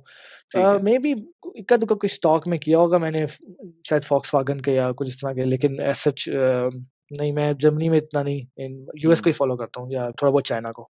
राइट। तो मैं मुझसे जो भी पूछता है मैं तो कहता हूँ भाई, जो मैं अपने लिए मैंने किया है वही मैं सजेस्ट कर सकता हूँ, कि मैं सिंपल ईटीएफ वाला बंदा हूँ।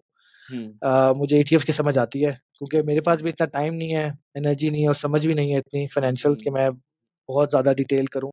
हाँ, स्प्लिट कर सकते हैं हम, जैसे मैंने किया हुआ है। 70 ऑलमोस्ट 70% ईटीएफ्स हैं और 30% मेरे स्टॉक्स में है। हुँ। तो मैं हर महीने डालता हूँ पैसे। लेकिन ये सजेस्ट मैं ज़रूर करता हूँ लोगों को कि go for a German broker, क्योंकि उसमें टैक्सेशन बहुत आसान है, जो हाँ, ज़रा कैपिटल इस पे गेन्स बात वाली करें, है। क्योंकि मुझे काफ़ी क्वेश्चन्स आते हैं, लोग, मेरा ऑडियंस यूरोप से भी है, तो वो कहते हैं कि हम कौन-सा ब्रोकर यूज़ करें? हम किस तरह से करें टैक्स, मैक्सिमम टैक्स बेनिफिट लेने के लिए, तो क्या कर सकते हैं उसमें? बेनिफिट ऐसा नहीं है, क्योंकि जो टैक्स देना है वो तो देना है आपने, हाँ। आप अच्छा, बच नहीं टैक्स कैसे सकते। देना है? कैपिटल गेन्स टैक्स देना है, किस तरह से देना है? कैपिटल गेन्स टैक्स देना है बेसिकली। अच्छा। लेकिन फ़र्क सिर्फ़ इतना है कि ब्यूरोक्रेसी की बात है सारी। मतलब अगर जर्मन ब्रोकर है तो वो सोर्स पे कट जाएगा। अगर जैसे इटोरो या दूसरे लोग हैं, तो आपको फ़ाइल करना पड़ेगा नॉन, उसको। तो आपको खुद हुँ, फ़ाइल करना पड़ेगा। वो आपको एक जनरेट कर देगी फ़ाइल, फिर ऑब्वियसली टैक्स आपने आमतौर पे लोगों ने हायर किया होता है, हम सबके टैक्स एडवाइज़र होते हैं, टैक्स कंसल्टेंट होते हैं, हम उनको देते हैं। लेकिन बस ये हुँ, कि बस वो ठीक है, रीज़नेबली आसान है। तो सोर्स पे कटता है कैपिटल गेन्स। अगर आपका तो इसमें कुछ अलाउंस अलाउ है, वैसे उसको शायद इन्वेस्टर अलाउंस बोलते हैं, लाइक सिंगल बंदे के लिए शायद अब 1000 यूरो हो गया है और हुँ, मैरिड के लिए 2000। तो मतलब ठीक है। आपका साल में, लेट्स से अगर आपको ओवरऑल पोर्टफोलियो पे 4000 का प्रॉफिट हुआ है, आपने जो बेचा है, जैसे आपने हुँ, बेचा, आपको 4000 का नेट प्रॉफिट हुआ, तो हुँ, आप कैपिटल गेन्स 2000 पर देंगे अगर आप मैरिड हैं, क्योंकि 2000 आपका अच्छा, वो अलाउंस है, ठीक ठीक है, है? सही, तो दो सही, और सही, सही। जो 2000 है उस पर आप 25% या 26% देंगे, और वो ठीक कट है। जाएगा एक्चुअली, ऑलरेडी कट हुँ, के ही मिलेगा।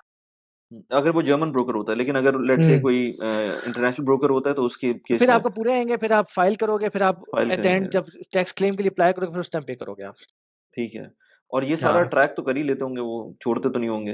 नहीं आप छोड़ता है, नहीं बचा छोड़ता नहीं है। सकते होंगे? फिनएक्साम बोलते हैं हम, जो अथॉरिटी है।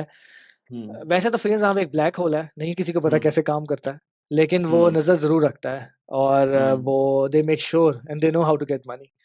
हुँ, लेकिन ऑब्वियसली वो भी छोटे-मोटे इरेगुलरिटीज़ को मेरे ख्याल है इतना नहीं वो करते अनलेस वो कुछ बहुत बड़ी हो 500K 200K प्लस हुँ। लेकिन आप कोई रिस्क नहीं लेना चाहता। मतलब यहाँ पे एक डिसाइडेड है कि यार फ़ी निज़ाम से पंगा नहीं लेना आपने, जो हाँ, मर्ज़ी टैक्स कर मैन लो। से तो कोई भी कहीं भी किसी भी अच्छे मुल्क के अंदर कोई पंगा नहीं ले सकता। नहीं जीत सकते आप उनसे।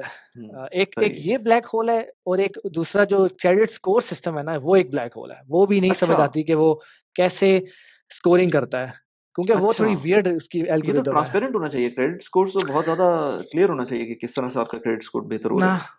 नहीं अच्छा, यहाँ पे इवन कम्युनिटी पर भी है, जो मुझे समझ आई जितना मैंने पढ़ा है कि मतलब आप जहाँ रहते हैं, हुँ, वहाँ अगर आप फॉर एग्ज़ाम्पल वर्स्ट के आप ऐसी जगह गए हैं जहाँ पे बहुत डिफ़ॉल्टर्स हैं, तो वो हाँ, भी आपके स्कोर पे भी अफेक्ट करेगा क्योंकि आप ऐसी जगह पे अच्छा, रह रहे हैं कि आपके अच्छा, अराउंड अच्छा, अच्छा, डिफ़ॉल्टर्स हैं। अच्छा, और एक दफ़ा हो जाए और मेरा हो हुँ, चुका है, मैंने एक बहुत हुँ, बचकाना गलती की थी हुँ, 3 साल पहले और मेरा हुँ, स्कोर एक बहुत बुरा चला गया था लाइक बिलो 50 चला गया था। ऑलमोस्ट 90 अच्छा, प्लस होना चाहिए। तो मुझे अच्छा, तकरीबन 2-3 साल लगे उसको वापस लाने में। तो तो हुँ, सिंपल सी चीज़ है, अगर बैंक अकाउंट खुलवाया, भूल के बंद करवाना जो मैंने किया था। तो वो पैसे हुँ, कटते रहे, कटते रहे, कटते रहे। लेकिन ऐसा सिस्टम है यहाँ पे आपको प्रॉम्प्ट चीज़ें कभी नहीं बताएगा। वो जब हो जाएगा मसला, फिर लीगल लेटर आ जाएगा तब आपको पता चलेगा ओहो! ये तो हो गया। अच्छा आप ये कह रहे हैं कि आपने कोई बैंक अकाउंट खुलवाया और उसकी फीस थी कोई मिनिमम मतलब बैलेंस थी किसी भी लेट्स चीज़ से से आप डिफ़ॉल्ट नहीं कर सकते। लाइक समझ रहे हैं, आपने हाँ, इंस्टॉलमेंट पे कोई चीज़ ली, आपने बैंक हुँ, अकाउंट खुलवाया, उसकी फ़ीस बनती थी, आप नहीं पे कर रहे क्योंकि बैंक अकाउंट रनिंग नहीं है फॉर एग्ज़ाम्पल हाँ, या उसमें पैसे भी नहीं आप हैं। हाँ, हुँ, आपने किसी का इनवॉइस था, लेट्स से हुँ, आप डेंटिस्ट के पास गए, उसने आपको €100 का इनवॉइस दिया, बेशक €10 का इनवॉइस दिया है और आप टाइम से नहीं हुँ, पे कर सके और उसने एक उसको हुँ, आपको लीगल लेटर भेज दिया है, वो एकदम हुँ, रजिस्टर हो जाएगा कि यार ये बंदा टाइम से नहीं पे करता। मुझे हुँ, नहीं पता यूएस में भी बहुत बड़ी चीज़ है, बहुत बड़ा टॉपिक होता है ये, क्योंकि क्रेडिट हुँ, कार्ड स्कोर सब चीज़ें लिंक्ड हैं बिल्कुल। और ये इस मेरे ख़्याल से जितने ज़्यादा बैंक अकाउंट, जितने ज़्यादा क्रेडिट कार्ड लेंगे, वो भी नेगेटिव कंसीडर होता है कि ये बंदा लाइक हाँ, शायद उसकी ब्लफ़ करना चाह यूटिलाइज़ेशन रहा है लेवल या भी होता है ना, अगर आपकी लिमिट लेट्स से 50,000 की है और आप उसको 40,000 पे लेके जा रहे हैं हर महीने, तो वो भी आपका नेगेटिव में आता है कि आप एक ट्रू, अपना क्रेडिट लिमिट यूज़ कर रहे हैं उसको ट्रू, ऊपर ट्रू, तक। ट्रू। मैं कल एक स्टैट देख रहा था, तकरीबन 40% है पॉपुलेशन जिसके जो क्रेडिट कार्ड यूज़ करती है जर्मनी की। यहाँ पे इतना रुझान 40% नहीं है। है एज़ कम्पेयर्ड टू यूएस। यहाँ पे हाँ, कैश हाँ, हाँ। हेवी सोसाइटी है। हुँ, डेबिट सही, पे सही, चलती सही। है। मैंने आज तक क्रेडिट कार्ड मैं नहीं यूज़ करता। मैं डेबिट पर अच्छा, ही करता हूँ। अच्छा, मुझे पता है अच्छा। लोग कहते हैं पॉइंट्स है ये वो चीज़ें, लेकिन बस मुझे पॉइंट्स के अलावा थोड़ा-सा उसमें मैं वो भी करूँ कि थोड़ा सेफ्टी भी आ जाती है। अगर आप प्रूडेंट हैं तो आपके लिए सेफ्टी रहती है क्योंकि मैंने अभी एक एक उस पे पूरी वीडियो की थी कि मेरे एक दोस्त है यहाँ पर उन्होंने एक बहुत ही बेवकूफ़ी वाली इन्वेस्टमेंट कर दी थी क्रेडिट कार्ड के ऊपर। लेकिन अच्छी बात ओहो! ये थी कि उन्होंने क्रेडिट कार्ड पे की थी वो और वो कंपनी स्कैम थी। तो हुँ, और उनको ख़्याल आया हाँ, तकरीबन के 1 महीने, डेढ़ महीने बाद। तो वो जो 60 डेज़ का पीरियड होता है उसमें अगर आप रिपोर्ट कर दें क्रेडिट कार्ड कंपनी को तो वो फिर उस पे हाँ। एक्शन ले लेते हैं। तो वो अगर वो डेबिट कार्ड पे करते तो कभी भी उनको पैसे नहीं मिलते वापस से। हाँ, लेकिन लेकिन यहाँ पे क्योंकि इसी तरह का रूल जर्मन बैंक अकाउंट्स का भी है। अच्छा, आप अच्छा कुछ बैंक चीज़ें अकाउंट का भी क्लेम है। क्लेम कर हुँ, सकते हैं।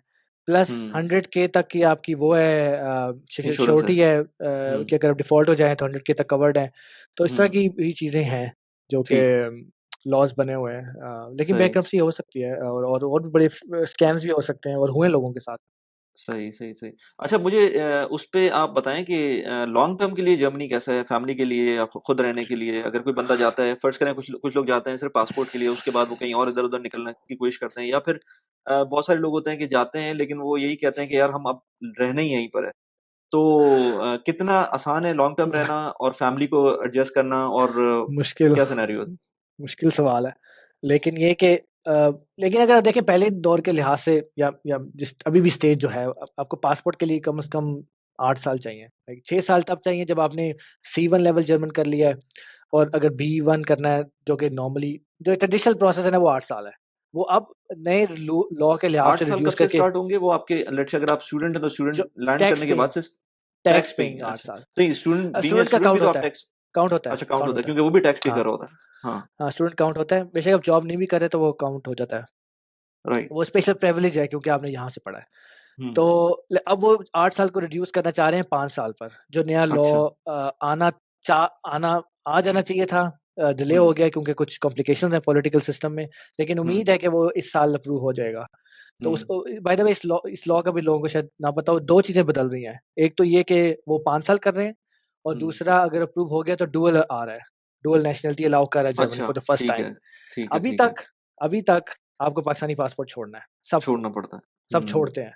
हुँ। ठीक है? बड़ा मुश्किल इमोशनल डिसीज़न होता है लेकिन लोग करते हैं। जो नहीं हुँ, करना चाहते फिर वो नहीं लेते, लेकिन वो हुँ, आ रहा है डुअल नेशनल, तो हुँ, ये एक बहुत अच्छी न्यूज़ है। और जनरली बहुत से लॉज आ रहे हैं प्रो इमिग्रेंट।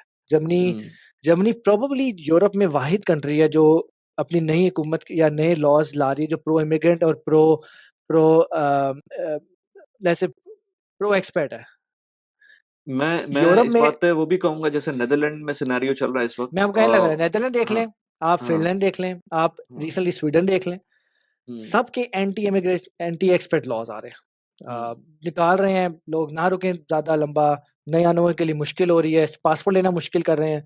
हुँ, तो Germany is one of I think is in the right direction कि वो हुँ, क्योंकि जर्मनी को एहसास है। अभी मैं कल पढ़ा था न्यूज़ में, जो फॉरेन मिनिस्टर है वो वहाँ से वियतनाम पहुँची हुई है।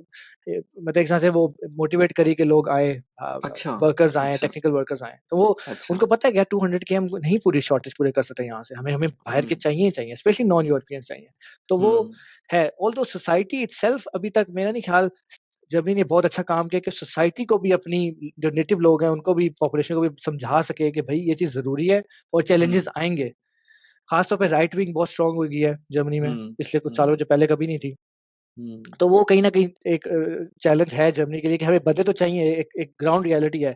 लेकिन अपनी हुँ, पॉपुलेशन को भी एहसास दिलाना कि भई ऐसा होगा, लोग आएँगे, ब्राउन स्किन लोग भी आएँगे, नज़र आएँगे आपको, और ये एक प्रोसेस है और हमें ओपन होना है। अगर हमने ग्रो करना है इकॉनमी को, तो हमें यूएस की तरह, कनाडा की तरह, ऑस्ट्रेलिया की तरह ओपन होना है। देयर इज़ हुँ। नो अदर वे तो अराउंड। जर्मनी से लोग जब निकल रहे होते हैं, अगर कहीं जाते हैं, तो वो एस्पायरिंग कहाँ के लिए करते हैं? वो यूएस के लिए करते हैं या यूके के लिए करते हैं अम, या दुबई के लिए करते हैं? कनाडा हुँ, कनाडा मेरा अपना करीबी एक है दोस्त, बहुत सालों से मेरे साथ था, वो पिछले साल मूव हुआ है कनाडा। लेकिन उसकी वही बात है, उसकी भी रीज़न थी, वालिदा के बहुत बड़ा रीज़न था कि फैमिली, वो यहाँ पे नहीं हाँ, बुला सकते। ये भी वन ऑफ द हाँ, मेन रीज़न मेरे ख्याल से, खैर रीज़न बहुत से लोग जाते हैं। एजुकेशन सिस्टम कॉम्प्लिकेटेड, समझ नहीं आता, इंटीग्रेशन के चैलेंजेज़ हैं। और लेकिन पेरेंट्स का भी बहुत बड़ा है कि पेरेंट्स को नहीं बुला सकते यहाँ पर। हुँ, तो हुँ, ये बहुत बड़ी होता है, लोग जाते हैं।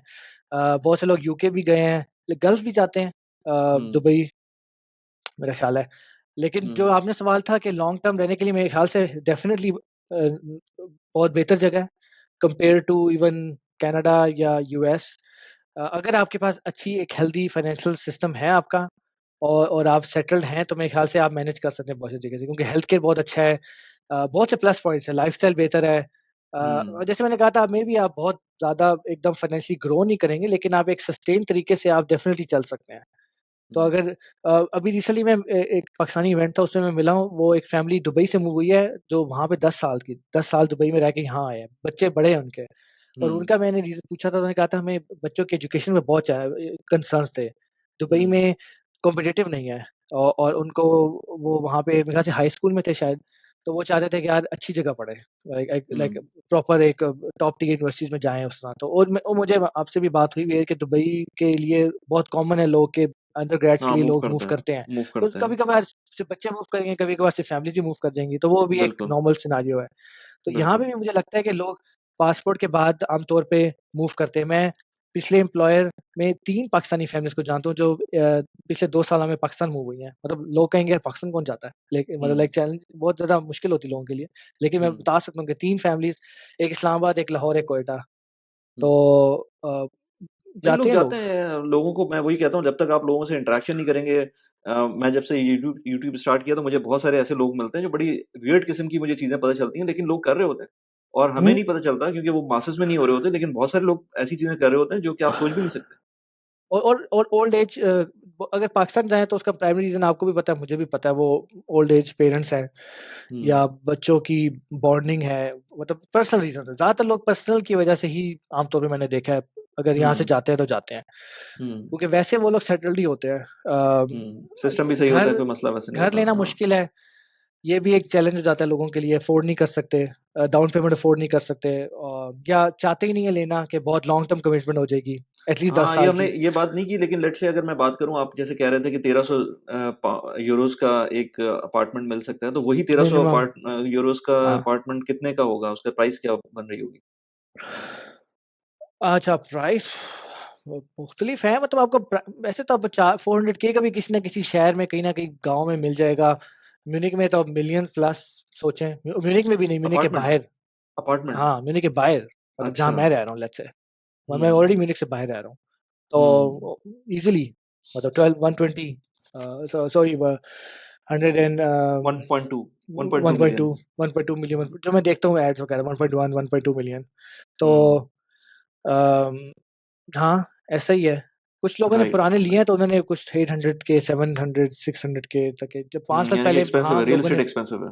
हाँ, बहुत बहुत बहुत एक्सपेंसिव है और इंटरेस्ट अब तो इंटरेस्ट रेट बहुत बढ़ गया है, 4 टू 5% हुँ। हो गया तो लोगों के लिए और मुश्किल हो गया है। अगर राइट। कॉस्ट कम हुई है तो इंटरेस्ट रेट बढ़ गया है। तो हुँ। लेकिन हाँ, सही। तो ये भी एक हित के लोग नहीं ले पाते तो उनको लॉन्ग टर्म लगता है यार हम सिर्फ कैश ही मतलब लेकिन जर्मनी वन ऑफ द मेरे ख्याल से जर्मन्स खुद भी सबसे लोएस्ट रेट है हाउस ओनरशिप का दुनिया हुँ। में। हुँ। जर्मन खुद भी पसंद नहीं करते घर लेना इतना ज़्यादा, रेंट पर ही सही, रहते सही। हैं। Right, right. और भी बहुत से रीज़न्स हैं इसके। चलें यार वाहिब बहुत मज़ा आया आपसे बात करके। मुझे एंड में कुछ आपको कोई बात कहनी हो और कुछ लोगों को सजेस्ट करना हो, लोग आपको कैसे कॉन्टैक्ट कर सकते हैं अगर किसी को करना हो तो वो सारी चीज़ें आप श्योर, श्योर, श्योर। हाँ। मैं हाँ, मुझे बहुत लोग अप्रोच करते हैं, लिंक्डइन पर बहुत अप्रोच करते हैं, थ्रू नेटवर्क अप्रोच करते हैं, व्हाट्सएप पर भी हम एक कम्युनिटी चला रहे हैं, लेकिन वो ज़्यादातर यूरोपियंस पाकिस्तानीज़ एंड यूरोपियंस है। हुँ, हुँ। लेकिन ये कि लिंक्डइन पर इज़ द बेस्ट सिनेरियो। मेरा आप हुँ। मे बी लिंक कहीं ऐड कर दें, मैं डाल लोग दूँगा मुझसे बिल्कुल कॉन्टैक्ट डिस्क्रिप्शन कर के अंदर। सकते हैं। हाँ। बाकी मुझसे लोग अप्रोच करते हैं जॉब्स के लिए या आइडिया लेने के लिए, लेकिन मेरे ख्याल से मैं लोगों को ज़्यादातर जो खास तौर पे जो अप्लाई कर रहे होते हैं पाकिस्तान से, मतलब एक तो सीवीज़ इटसेल्फ एक होनी चाहिए अच्छी, लोगों की हुँ, सीवीज़ हुँ। बहुत थोड़ी-सी लेट्स से अंडर एस्टिमेट करते हैं उसकी वैल्यू को और हुँ। नंबर 2 जो इंटरव्यू प्रोसेस है वो समझना और दूसरा यहाँ के एम्प्लॉयर की साइकी समझना।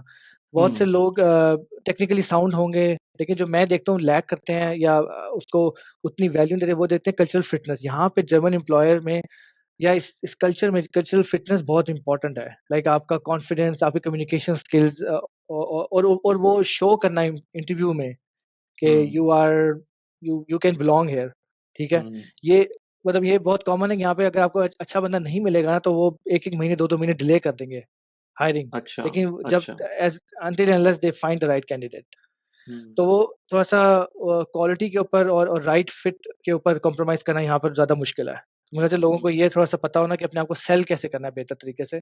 Technically soft skills plus communication plus you know everything together as a profile आपका, तो वो बेहतर आप इम्पैक्ट ला सकते हैं। क्योंकि ऑलरेडी चैलेंजिंग है क्योंकि यहाँ पे उनकी प्रेफ़रेंस होती है जर्मनी से बंदा मिल जाए, जर्मनी से यूरोप से मिल जाए, फिर वो बाहर देखना शुरू करते हैं, राइट? तो हुँ। आपको अपने आप को एक्स्ट्रा सेल करना है, एक्स्ट्रा अपने आप की वैल्यू जो है ना अपनी शो करनी है। तो मेरा तो यही एक लास्ट मैसेज होगा जो एस्पायरिंग है अप्लाई करने के लिए। ज़बरदस्त। वाहिब मैं ये समझता हूँ कि ब जर्मनी अभी भी इस कंडीशन में भी सब कुछ होते हुए भी अनटैप्ड मार्केट है। उस तरह ट्रू, से लोगों ने जो है ना उसको नहीं देखते। सबसे बड़ा मेरे ख़्याल से बैरियर वो लैंग्वेज का है। मेरे ख़्याल से वो भी बहुत आराम से 6 महीने, साल का कोर्स अगर पाकिस्तान में ही आप कर लें जर्मन लैंग्वेज का, तो काफ़ी चीज़ें उसमें कवर कर सकते हैं आप। अदरवाइज़ आप अगर एज़ एन स्टूडेंट आ रहे हैं तो बहुत अच्छा है। जिन लोगों के पास कम पैसे हैं, उनके लिए तो बहुत ही अच्छा ऑप्शन है जर्मनी का। तो ट्रू, ट्रू और बहुत ज़्यादा कंटेंट क्रिएटर्स अब आ गए हैं जो पहले नहीं थे, जो जर्मनी पर सिर्फ़ फ़ोकस करते हैं और सिर्फ़ और नॉन टेक वाले पर भी मैं देखता हूँ कि नर्सेज़ कैसे आ सकती हैं और कैसे लोग आ सकते हैं, तो उसमें भी कंटेंट अब काफ़ी ज़्यादा आपको यूट्यूब पर मिल जाएगा। क्योंकि हम लोग हुँ। ऑफ़ कोर्स उस डोमेन से नहीं है तो मैं मुझे खुद भी इतना नहीं पता होता, लेकिन हैं अपॉर्च्युनिटीज़ सब 7, 8, 9 अगर वो अपॉर्च्युनिटी कार्ड की वेबसाइट पर जाएँ तो वो बताते हैं कि हमें इन की ज़रूरत है। 8-9 हुँ। प्रोफ़ेशंस हैं, लॉयर्स हाँ, हैं, मेरे ख़्याल से डॉक्टर्स हैं, नर्सेज़ हैं, नर्सेज़ हो गई या जो पब्लिक डीलिंग में आपको केयर किसी वाली से होती करना है तो हैं। केयर केयर के लिए आपको उसमें जर्मन लैंग्वेज बहुत इम्पोर्टेंट हो जाती होगी। उसमें लाज़मी एक अच्छे उसमें तो लेवल की इवन जर्मनी बहुत ज़्यादा क्योंकि हमने कम्युनिकेट करना है। तो हाँ, लेकिन अगर आप शो कर दें ना कि मैं आके कर लूँगा हाँ। आपके पास डोमेन नॉलेज है, कुछ पढ़ा हुआ है, डिप्लोमा किया हुआ है पाकिस्तान से, तो आई एम श्योर कि वो देयर मस्ट बी अ वे। हुँ। चलें यार बाब thank you very much thanks for बहुत योर शुक्रिया। टाइम और बहुत अच्छा लगा आपसे बात करके और लोगों को होपफुली वैल्यू मिली हो तो आपको डेफ़िनिटली अगर किसी को रीच आउट करना है तो मैं नीचे लिंक्डइन और आपके जितने भी सोशल्स हैं वो लगा दूँगा डिस्क्रिप्शन के अंदर ताकि वो कॉन्टैक्ट करना चाहे तो आपको भी कर सकता है। ज़रूर, ज़रूर। थैंक यू वेरी शुक्रिया मच। आपका भी। Thank you.